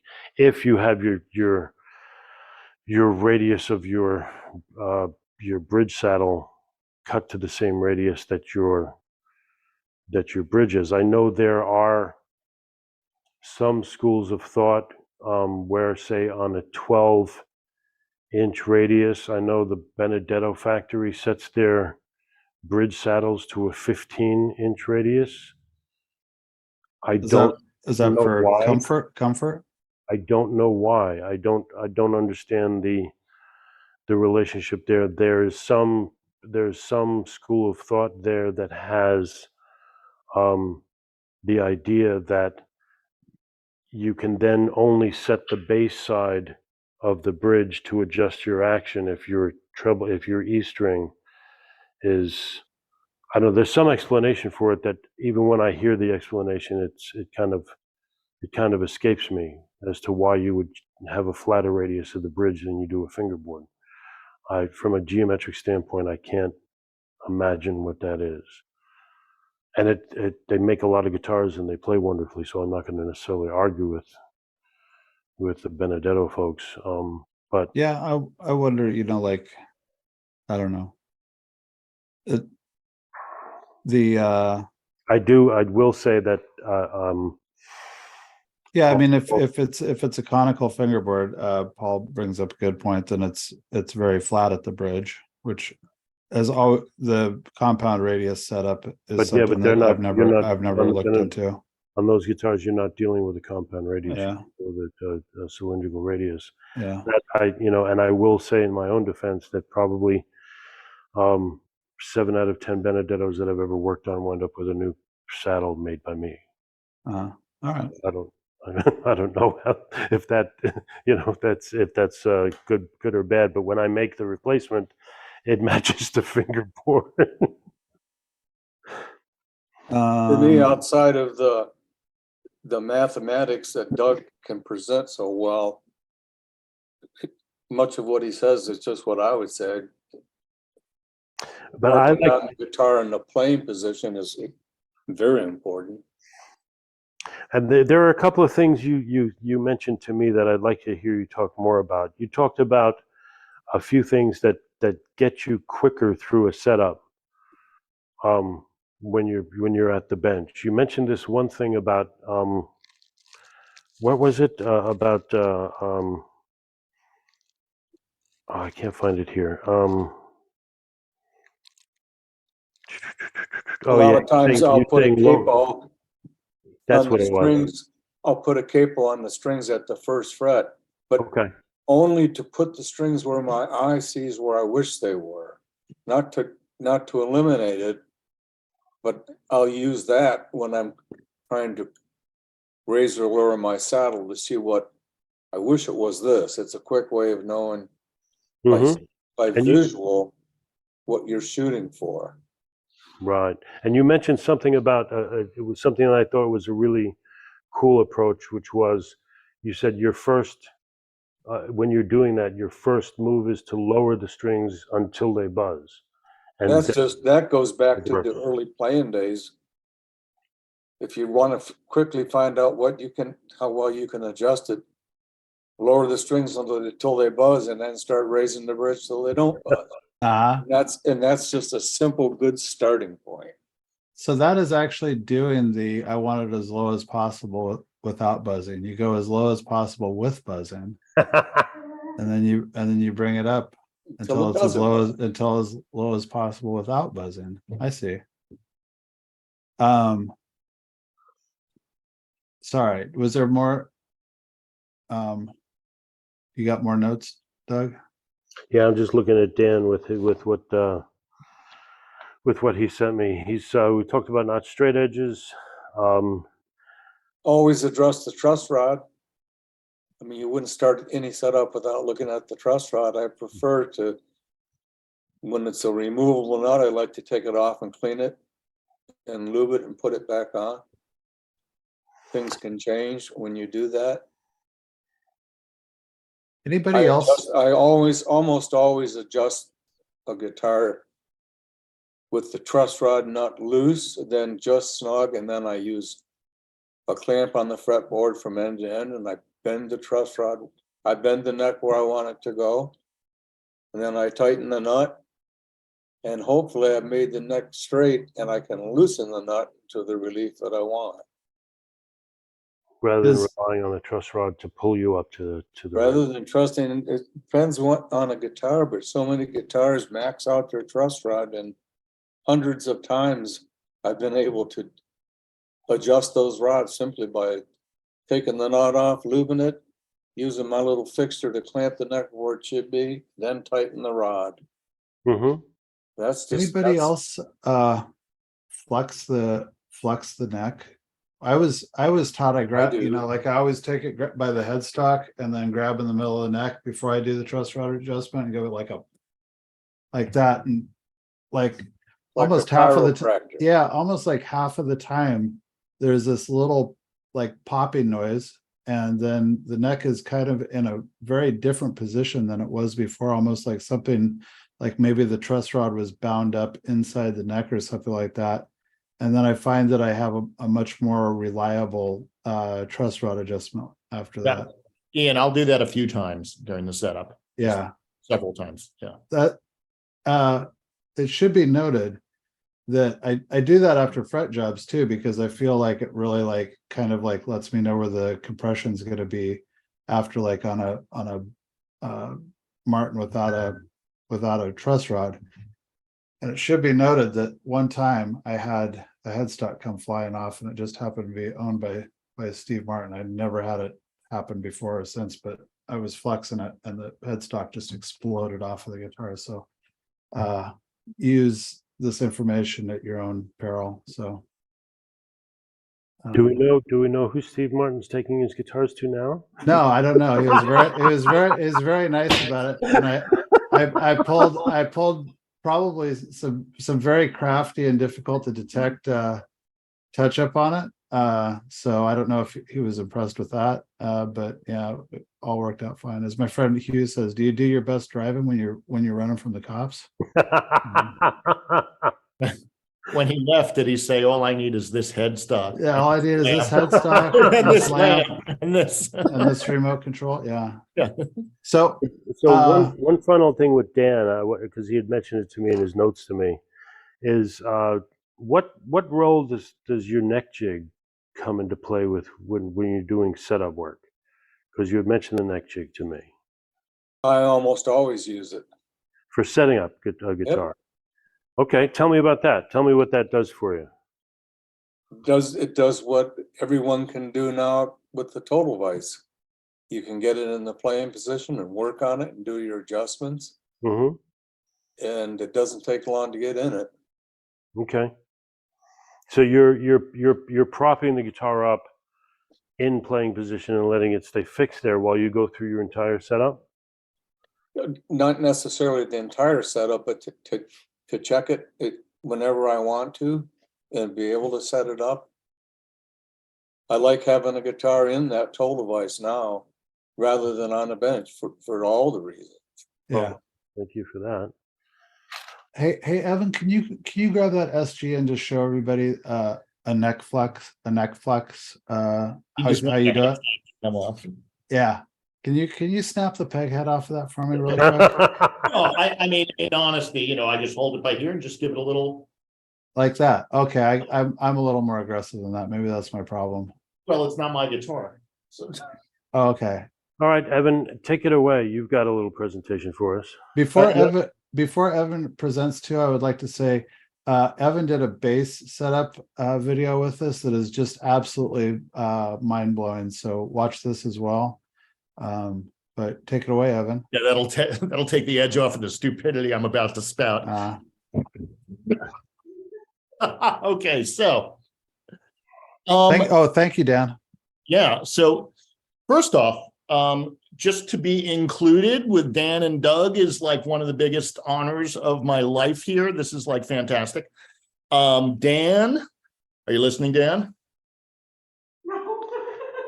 Yeah, he's answering emails. It's Yeah, all you're right. listening. Emails, Dan. Anyway, I hope he's writing one to me. Without Dan, I would not be here. I mean, because when I started this, there was no internet, there was nothing, but there was Dan's books. And I didn't apprentice with anyone, so I just gobbled up as much information as I could. And without Dan, I would literally be like, doing a lecture on how you should like give people more fries when they order large fries or something like that. But yes, I did an entire fret level and setup on this guitar while Doug was talking. Really? I did actually, yeah. Doesn't mean I talk too much. No, I paid attention. I was paying attention. Evan, did it occur to you that maybe you could have done it for us and told us how you were doing it? I don't know, Well, no, and I want to. while I was listening to Doug, like I was thinking to myself, I was like, I do things a really, really specific way that works for me. I love the way Doug and Dan do stuff. And there, what Doug said, is there is no one way to do this. It goes back to like the expression, there's more than one way to skin a cat, which means that there's a lot of different ways to do things. And cats nowadays have it a lot better than they used to. So because that was a thing back then, apparently. But Gotta have a cat hat. exactly. So, I just want to know, like the guy who was skinning a cat and then somebody walked up to him and said, I have a better. No. Yeah. Yeah. So just to give you numbers, I'm in New York City, right? So this was set up number 581 this year. So I've set up 581 guitars this year so far. I wanted to talk a little bit about philosophically about why like setup should literally be the most important thing that you do. Okay. And one of the main reasons is like, I'm in New York City, right? So suppose who here does like structural acoustic repairs? You don't have to raise your hands, but like a lot of folks, do. Paris said he does. So good. Excellent. So anyway, when I first started, I was doing that. I started like everyone, I started deciding that I was going to do everything, right? So I was doing neck resets and everything that could possibly come my way. And what I realized, though, that the bulk of my customers were setup customers. So what I figured out was I needed to be as good at doing a setup as anybody in the city, or better than anybody, like really be like known as the setup guy. And the reason why is you're casting a much wider net as far as the amount of people that you are going to see. So if I was just a neck reset guy and I had a website and you called me up and said, hey, I need a setup on my guitar. And I'm like, no, sorry, I don't do setups. I do neck resets. I'm never going to meet you. If I'm the setup guy and you're like, hey, I need a setup, you do a setup for them and you do a good job. When they need a neck reset, you're the first person that they're going to call. Okay, so they call me. I stopped doing neck resets 12 years ago. So what do? Is I call up Ian. I call up Alex Glasser. I call up somebody, or I don't call them, but I send the customer to them. That person, that luthier, is so happy with me that if I ever need anything, they will bend over backwards just to do it for me. And I've maintained a customer. So casting the widest net and getting the most customers that you possibly can will keep you in business like forever. So as time has gone on, I have done less and less major work and more setup work. So I have about over 7,000 customers right now. So at any given time, at any given moment, like 10 of them will email me in a day for a setup. So I'm booked, I'm busy. I've made my money already without having to do anything because I did this work before.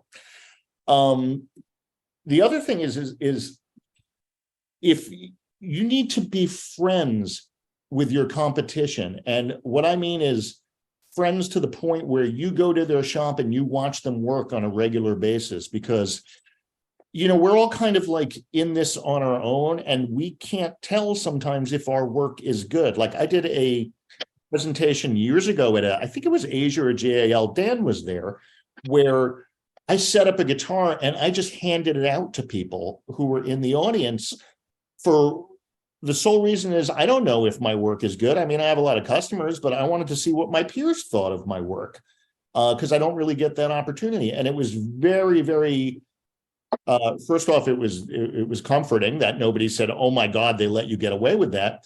But it was like very refreshing to hear different people's inputs on what a setup is, because a setup is a very gray area. Okay, so let's say you do a neck reset or a bridge glue. You do that right or you do that wrong. There's kind of like, there's not a big gray area in that. With the setup is, I do a setup a specific way that works for 99% of my customers. And the way that I use, Doug is all about the numbers, and I think that's fantastic. It's a great system to do it. I use numbers as proof of concept when I'm done.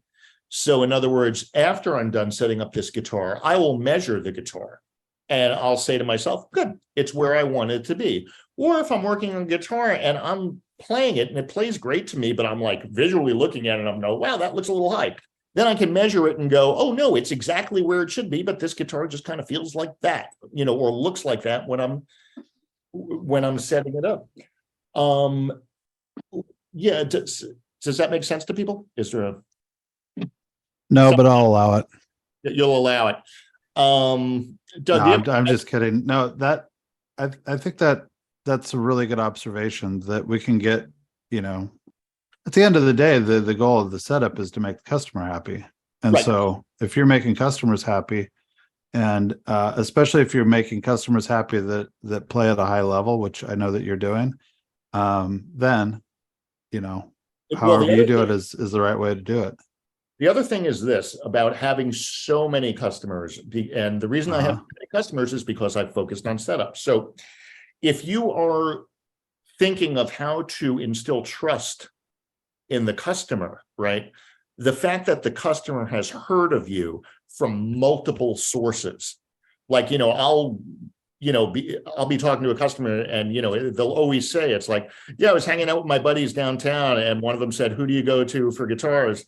And they'll say me. And then somebody in the background said, oh yeah, he's the best. And it just becomes this thing because everybody has heard of you because you've helped so many people. So at that point, what happens is when the customer comes in, they're going to just assume that you really know what you're talking about because all of these people have referred them to you. So you sort of get there sort of at the advantage where the trust is already won and they know that you're going to, do a good job for them or do a job that's acceptable to everybody or as many people as possible. So, I'm at like what, almost 27,000 guitars in the last 20 years, right? So that's a lot of freaking guitars that are out there that I've touched. Over 7,000 people, right? So if you're in the city, that's a lot of the population of people who are playing guitar, kind of, I guess. So sort of everybody knows who you are, and that instills the trust. The other thing is there are little tricks that you can do is if you got a new customer who's a little shaky, and make sure they drop off their guitar while somebody else is picking up a guitar that they'll be happy with your work. So they're going to pick up the guitar, play it for 5 seconds, and go, oh my God, this is amazing, while the other guy is dropping off the guitar. You can kind of plan those things out. If you have a guy that, if somebody is saying my guitar is, you set up my guitar and it's buzzing, make sure that they come in by themselves and make sure you give them a lot of time. Because the last thing you want is two customers in your shop colluding about how bad a luthier you are. But that begs a question for me. I think, so you have as what you're calling your baseline setup. Right. You have your perception of what, in quotes, a good setup is.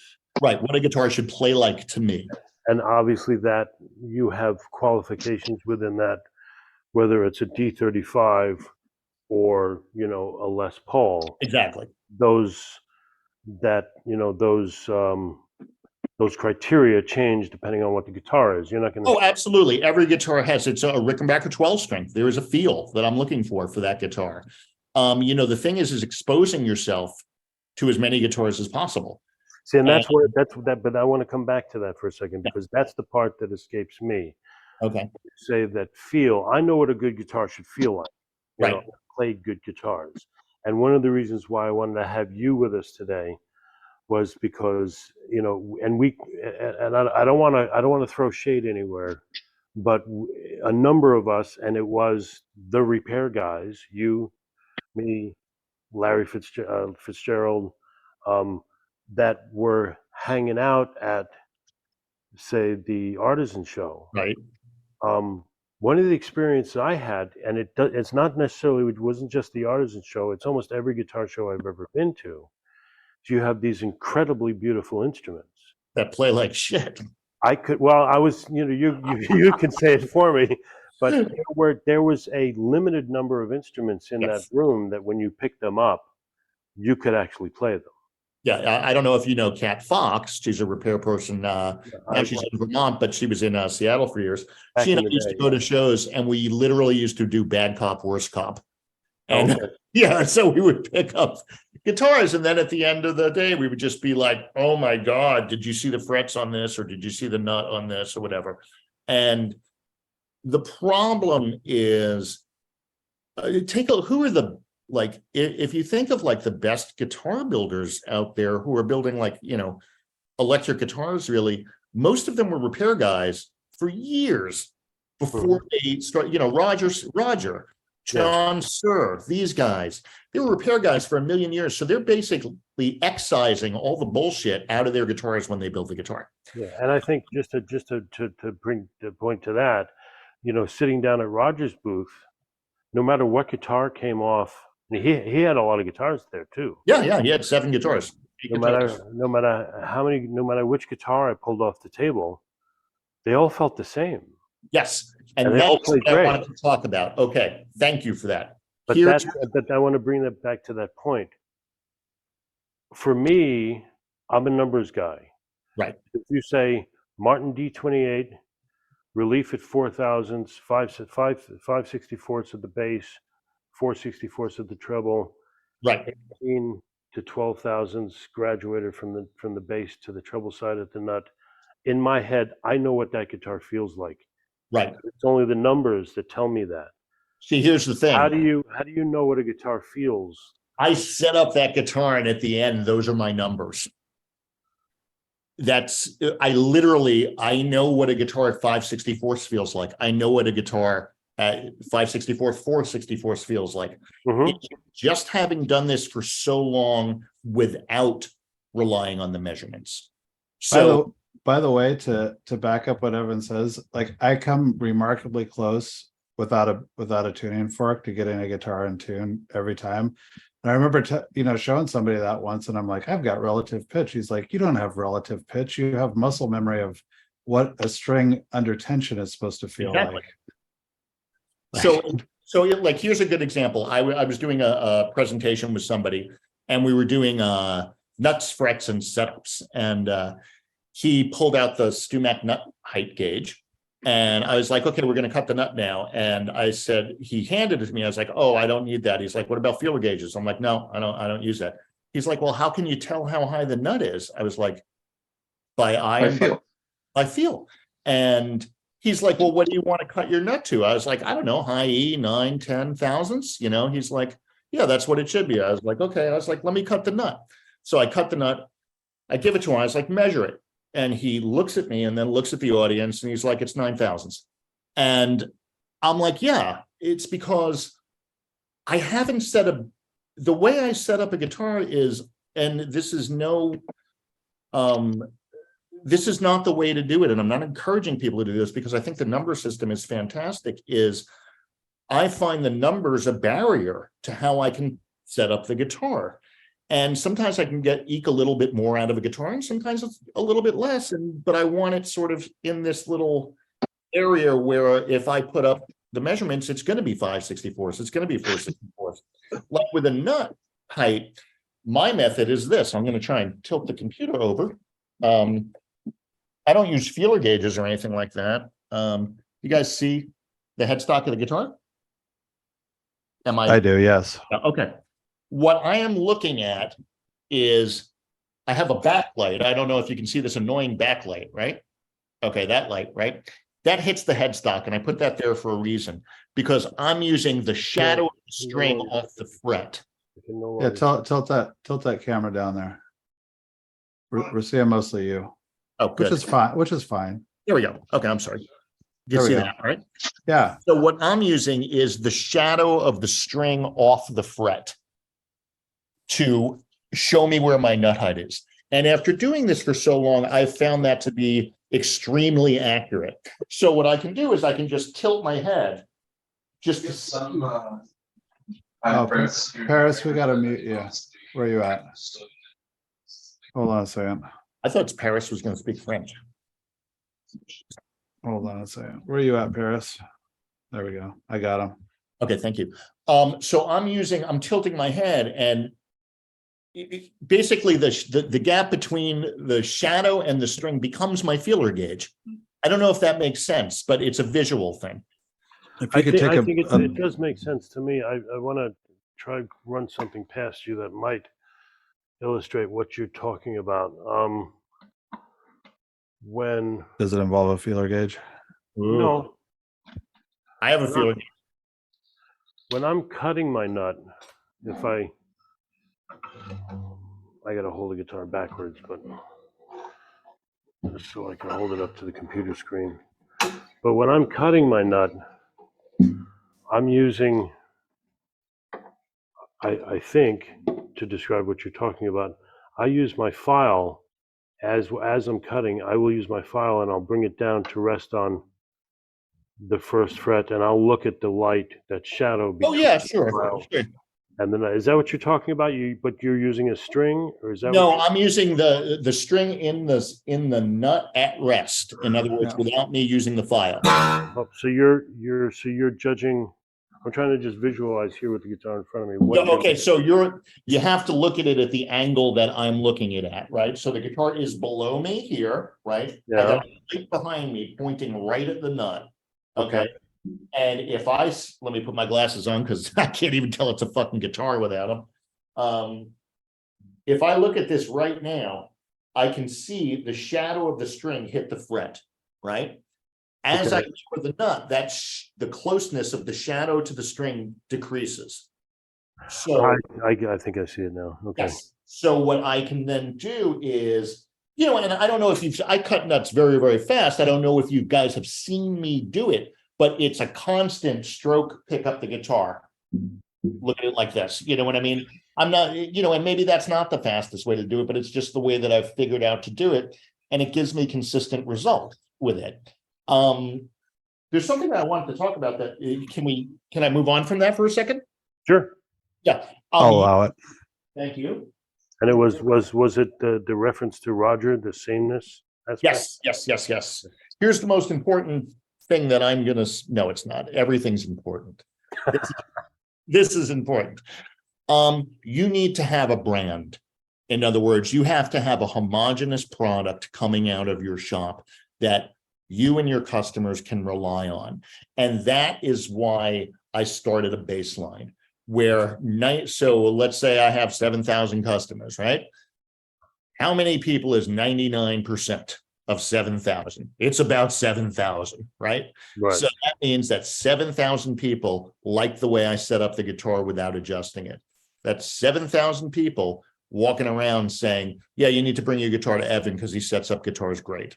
Then you have that 1%, so that's 70, I guess, or whatever.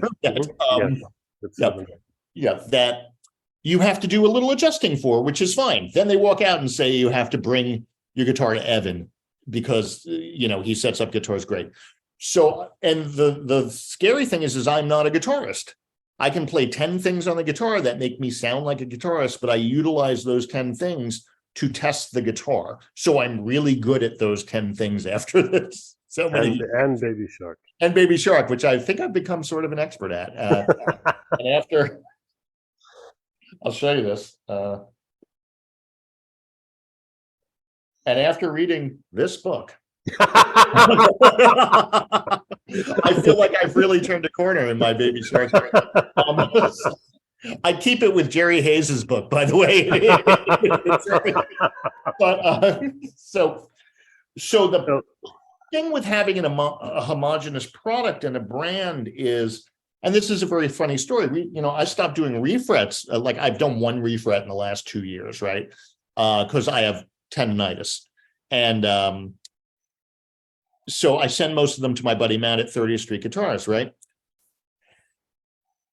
So many of them get refrets at Matt's, right? And Matt does great setup work. I love the way his guitars play. They will then bring them to me for the setup because there's something that I'm doing that I can't put my finger on or whatever, or they have trusted me so much that they want me to do the setup on it, even after he's done a fretwork and a setup that he likes. So there's something about that I've created a brand about how I set up a guitar that either you're going to like or you're not going to like, and I'll adjust it if you don't like it. but it seems that most people do. I've gotten 5 new customers asking me for setups by email since we started this, who I've never heard of before, who were just referred to me. So the fact of casting this wide net seems to be a good thing. So a lot of people, as I want to put you on the spot though, because I'm curious as to what that is.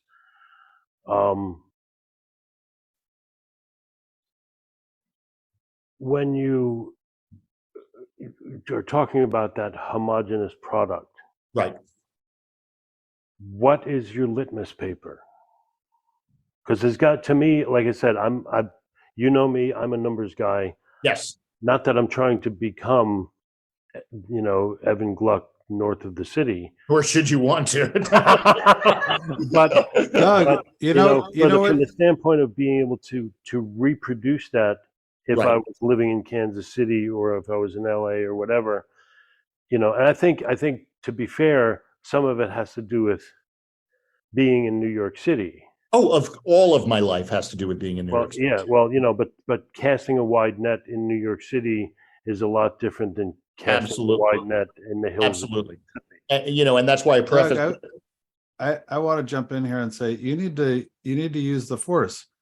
What you need to do is you need to the next few setups you do it without any measurements, just as a test, As a test. and then just see, like, measure it afterwards and just see how close you got without just by going by instinct.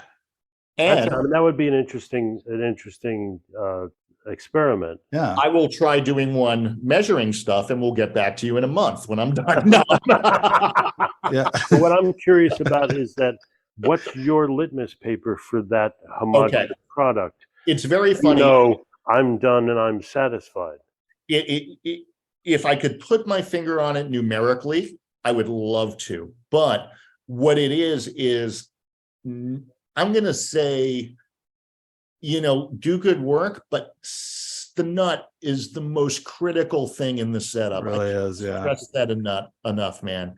When I pick up the guitar, the first thing I do is play cowboy chords or something like that. And when I can play a guitar and it feels as if there is no nut, that guitar plays great. Well, wait a second. Are you kind of, I watched a video, David Collins was talking about it, and he basically sets his nut to be like a 0 fret. Like he wants his action from 1 to 2 to be the same as nut to 1. And to me, that's, especially for people that play cowboy chords, that's kind of bonkers. But yeah, you're asking for trouble when you're getting that critical. I set mine up, I would say, on the lower side than some other people. But and to go back to like what Dan said, I guess, I figured it out a while ago, or maybe I got it from Dan, which I got everything from. Is the first thing I do in the setup is, adjust the truss. No, okay, let's back the freak up for a second. Let me give you some tips, okay? Excellent self-editing, by the way. Yeah, thank you. I get this guitar on the table, right? This is an SG, right? Guy brings it in. He says, I can't bend the strings. Problem with it is that the bridge is all the way down to the body, and the action and the strings are touching the pickup, and the neck is bowed. It's it's curved. So I always get front bow and back bow. Back bow, I know. Front bow sounds weird, or up bow sounds weird to me. I just say bowed, and then if it's back bowed, it's back bowed. Anyway, yeah. Guitar came in bowed, and whoever had it didn't know about truss rods, so they just lowered the action, and so this part was raised over here because of the dip in the neck. So when he dropped it off, the first thing I did was I straightened the neck in front of him, and I said, okay, I see your problem. He's like, what's the problem? I was like, well, your neck is bowed and now your action is too low to function. Like, it just can't work at this height. So then what I started to do was just trying to play a little bit with the action that low. And there were 4 spots where the notes were completely dead. So what does that tell me? Your frets are not level. So I said to him, look, we're going to do a little fret work and we're going to do a setup on it. So anyway, after he leaves, I put it away because I was going to work on this during my talk. Okay, anyway, but I finished it. So after he leaves, I took this out. Well, Doug started talking.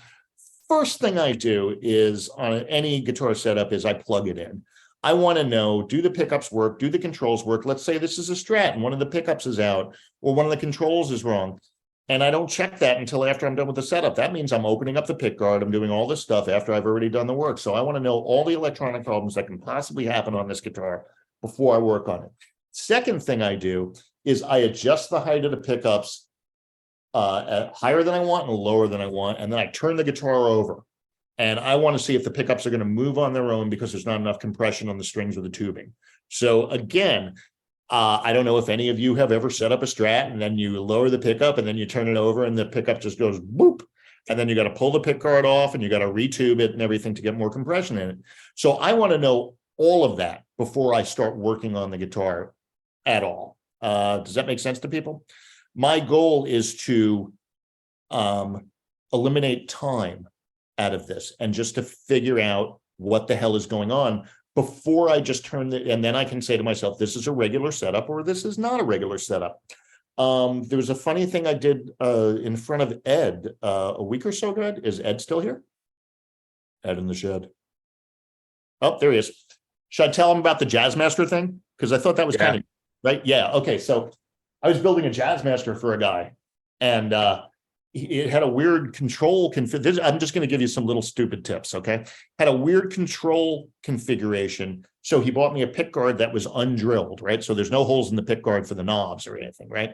So I then have to look at the route in the Jazzmaster, look at the pick guard, and put 3 pots equidistant that will then fit into that route. So my first thought was, you know, go have a box of cookies and take a nap. Then I said to myself, no. I remember I've been doing this for years, but anyone know what this is? It's a Stumac magnet, right? This is the size of a pot, right? So what I can do is I can stick this on the top and a magnet on the bottom and put it on the guitar and go like this with the pick guard so I can locate those pots exactly where they need to go and move them so that I can get a good line, I can get them equidistant, I can do whatever I want, and still move the pick guard around and find out where they're butting up against the route. Then what I do is just draw a circle around this, right? And then because I'm not accurate in any way, shape, or form, I take one of the magnets that does not have a handle on it, but has a screw hole in it, lay it on top of that circle, and then just draw a dot in the center of that screw hole. So I know exactly where I'm going to drill. Then I can, you know, drill them out and thank you, Dingus. It must be nice to be smart. Then I can drill that out and just have the pick guard that just lays in without any of the guesswork. Another thing is, does anyone ever make pick guards for archtop guitars? Doug? Mm-hmm. Okay, so I've made a lot of pick guards for archtop guitars because I do a lot of jazz guys. Do you ever have to drill a blind screw hole in a pick guard? In other words, the guitar has the hole here, right? Yeah. Where the pick guard would go in. And then you have the pick guard. And then you have to, like, you know, drill through the pick guard into that hole because you don't want to do it. So what I figured out a long time ago is, do you guys ever have anyone put in K&K pickups? Right. Yeah. Okay, so everybody glues them in, right? Everybody. Okay. So, but you know how they have that jig, right? So hang on. So the jig, it comes with this putty, right? Yeah. So I don't use the jig at all. I never use the jig. If anyone wants me to tell you how I put in K&K pickups, I'm happy to.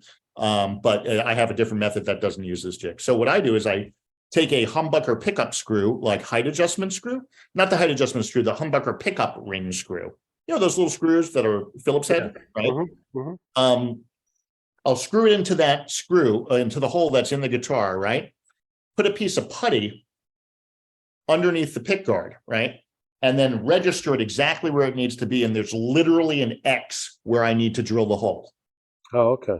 From the Phillips head. So I can drill it consistently every single time without having any guesswork or anything like that. Because a lot of my job is people bringing me, like, you know, they just spent like $1,200 on Warmoth parts or something like that. And I'm supposed to build their freaking dream guitar.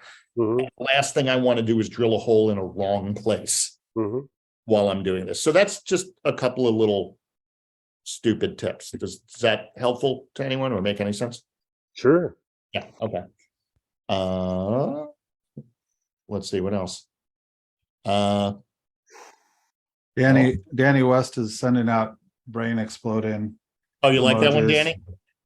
Yeah, I know. Yeah, you do that stuff too. Yeah. So, yeah, I mean, I've worked on a lot of guitars. If anyone has any questions for me, they can always, ask me. I'm always willing to help. But should I tell people about the K&K thing? Yeah.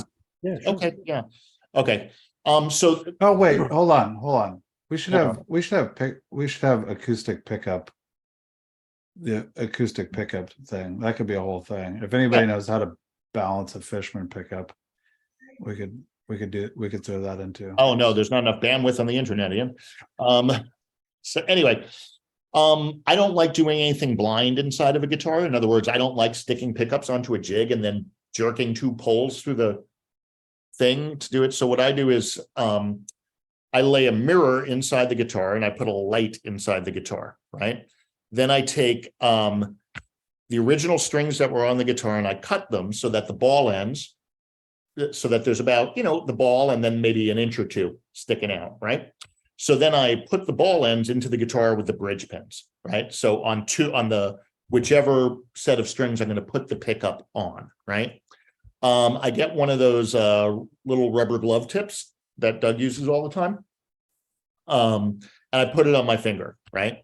Put a light in the guitar, put my glasses on, and put super glue on my finger.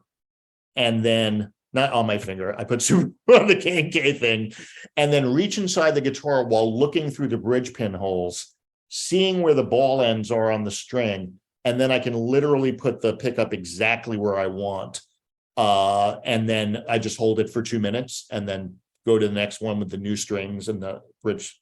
So I can get very, very precise and amazing contact where I put the pickup in. The other thing that I started using, By and large, with that, you're usually looking in through the bridge pin holes at the opposite side of where you're putting your finger.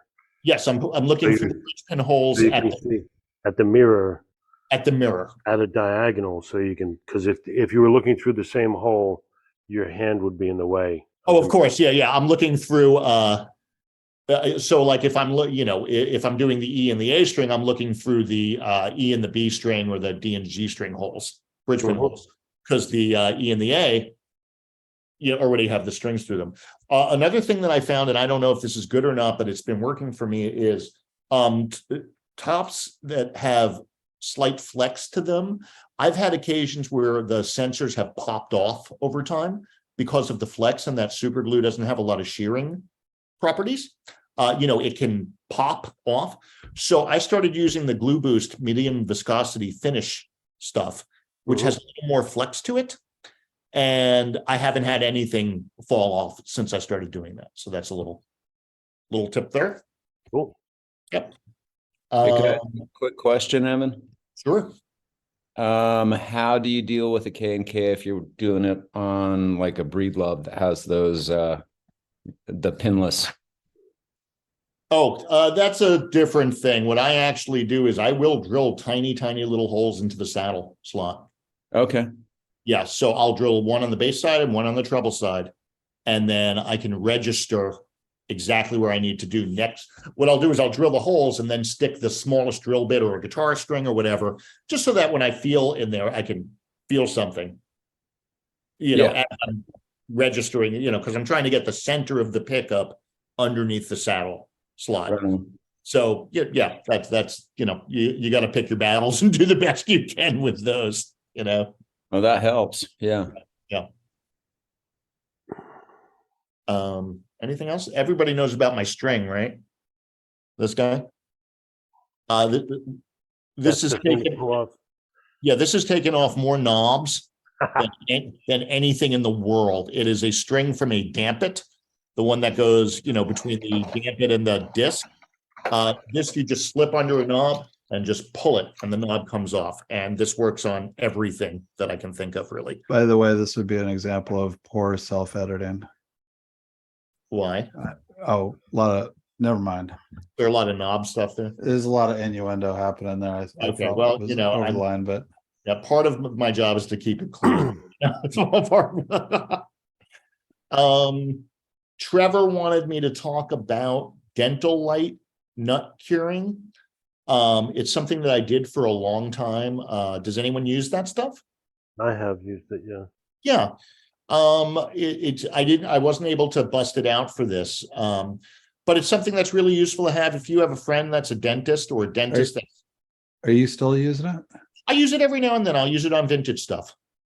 I thought you were big into the nut powder. Oh, that's just for everyday stuff. But if there's vintage stuff, I'll usually Okay. do that. Like I worked on a very famous builder's guitar for a very important person in the industry a few years back, and it was just a couple of low nut slots. And I looked at it and I was like, I'm going to use the dental stuff for this because I trusted the longevity of it more, than the nut fill stuff. What else? Buy as many tools as you can. Always. No, wait, never. Oh, here's a little thing is ABT, always be tuning. Whatever you do to the guitar, have it plugged into a tuner or have a tuner, because you lower the action, the string tension drops. And if you're setting up your guitar with a 100%. you're wrong, so you always want to keep that at tension, particularly if you're doing stuff for drop tune people, where like Always if you be lower the tuning. guitar, like, you lower the action like a 64th of an inch, and instead of a B, it's an A now for the low string. So that's important. But, I do things exactly the same way. I think that Dan probably does it, which is truss rod capo on the neck, then saddle, and then basically what I do is I set up the guitar with the capo on it. And then when I take off the capo, if the guitar plays like shit, I know everything is the nut at that point. And one thing that I do that maybe other people don't do is when I start cutting the nut is I put the neck into a tiny little back bow. It gives me a little wiggle room in nut slotting for some reason. Just, yeah. So, but back up for a second. You do the entire setup with the guitar capoed at the first fret. Oh, not the intonation. I'm sorry. Okay. Intonation is last. Okay. String compensation. String compensation is last. Spring length you get- compensation. String you links get your- not. Sorry. Yeah. When customers come in and say, "Are you going to do the intonation?" I always say, "What do you mean by intonation?" So, but you're doing the entire setup with the capo at the first fret. You're doing you first you get the truss rod done, then you capo the first fret, then you set your action, and then you take care of like everything else, all the hardware issues, pickups, all of that nonsense in terms of height and everything else, all the adjustable factors. No, pickup height I do after the capo's off and the nut is cut, because Okay. strings vibrate differently when there's a capo on and when there's not a capo on. Okay. So the oscillation factor on a low E string is a lot greater without a capo on. Okay. So I want to know what that's doing, particularly on a Strat, what that's doing on the neck pickup. Okay. So that's kind of my thing with that. And then just for some reason, I started putting the neck in a little back bow before I do the nut. And it kind of gives me a cheat as far as getting the nut cut low. Because what happens is I cut the nut where I think it is. And then when I straighten out the neck and relieve the back bow in it, it's never too low. Mm-hmm. Do you know what I mean? Mm-hmm. I can always scoot it a little bit either way. So, yeah. Is that to compensate for not using numbers? Yeah. Oh, I mean, I think my whole life is compensated for not having an education. Okay. I think it's just kind of doing things intuitively, which is, again, I'm not saying anyone should do it the way I'm doing it. It's just how I figured out how to do it. Okay, Yeah. so I feel like we've been at this for 3.5 hours. I'm gonna close with that, I think. And with this sentiment, after listening to Evan describe that, which is to be cool and stay in school, apparently. Yes. But Doug, you wanna wrap it up, or? Yeah, I think that's pretty much it. I think the only two other tips that I'll throw out there, which are more specific to different instruments, is one, and it's I don't know how widely aware people are of it, but when it comes to classical guitars, you start with the strings. Every classical guitar player I've ever had, or I shouldn't say guitar player, every person who owns a classical guitar, when they come to my front counter tells me what strings they want. Yes. I usually follow up with then informing them which strings their guitar wants, because we've been conditioned as guitar owners and guitar players that the strings we want on a guitar, whether we want 9s or 10s or 11s on a Strat, or 13s on an archtop, or 12s on an acoustic, or whatever kind of string in terms of tension, light top, medium bottom, heavy whatever, and all of this type of stuff. All of that, guitar owners have been conditioned to think that that's their choice, and it is, with the exception of a classical guitar. A classical guitar, or arguably guitars without adjustable truss rods, pre-85 Martins and the like. The guitar has as much interest in the gauge of string it's going to get, if not more, than the customer. So a classical guitar owner can tell me, I like light tension strings. Well, okay, but that's fine. But if your guitar likes medium or heavy tension strings, that's what you're getting. A classical guitarist has no input on the comfort of their strings. Their guitar does, because you're using the tension of string to adjust how much relief they have in the neck. If I have too much relief in the neck at hard tension strings, going to medium, light, extra light will very often give them the relief that we're looking for to have a comfortable guitar. Same thing with a pre-85 Martin. If I've got 13s on a guitar and I've got just a little bit too much relief, getting 12s on it will give them the relief that they're looking for without having to pull the frets and replane the board.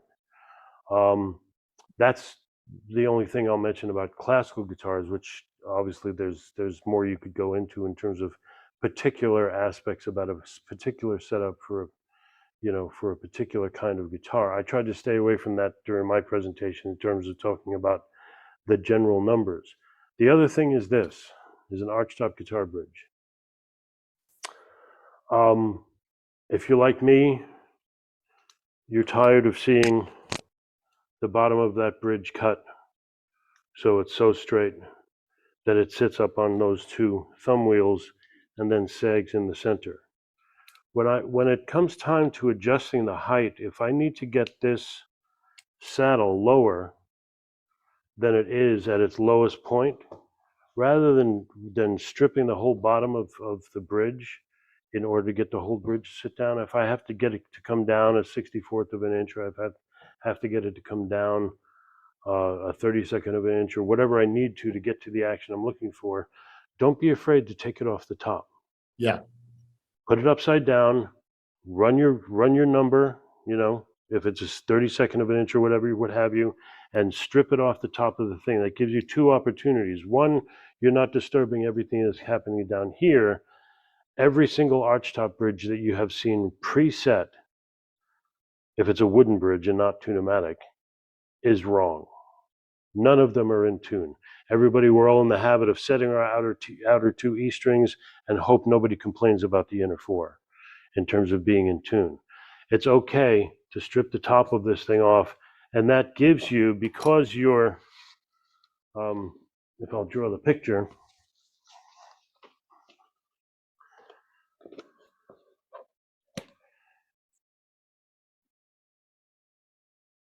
Doug, when you're done, I need to add something to this. if that's the profile of your bridge saddle, if you took a cross section and you cut it down, that gives you the opportunity of a wider platform to be able to dial in wherever you need to along that ledge where your string length compensation has to be for that string, and you get to re-profile the top shape of the bridge to have it in tune rather than just sand off the bottom of the bridge. But those are my two setup tips that I'll throw in the hat. I just want to throw in one more thing about archtop guitar bridges. So I don't know if you guys know this, but the manufacturing process of thin flat wound strings is like still in the Middle Ages. So what happens is the intonation points on the D and the G string can vary wildly. So what I do is I will stock single G strings. And rather than recutting somebody's bridge, I will go through one or two of them and find the one that's actually where it should be. And then maybe file it a little bit around just to get it to where it is right. But I find them very crazily. So with flat wounds, in particular, I'll just keep a whole bunch of D and G strings around and do that. Okay, cool. Dan, any parting tips you want to leave us with? Nope, I'm good. Well, I want to then thank Dan, of course, as always, and Evan for joining us. I couldn't think of a better person to join us to talk about this today than he.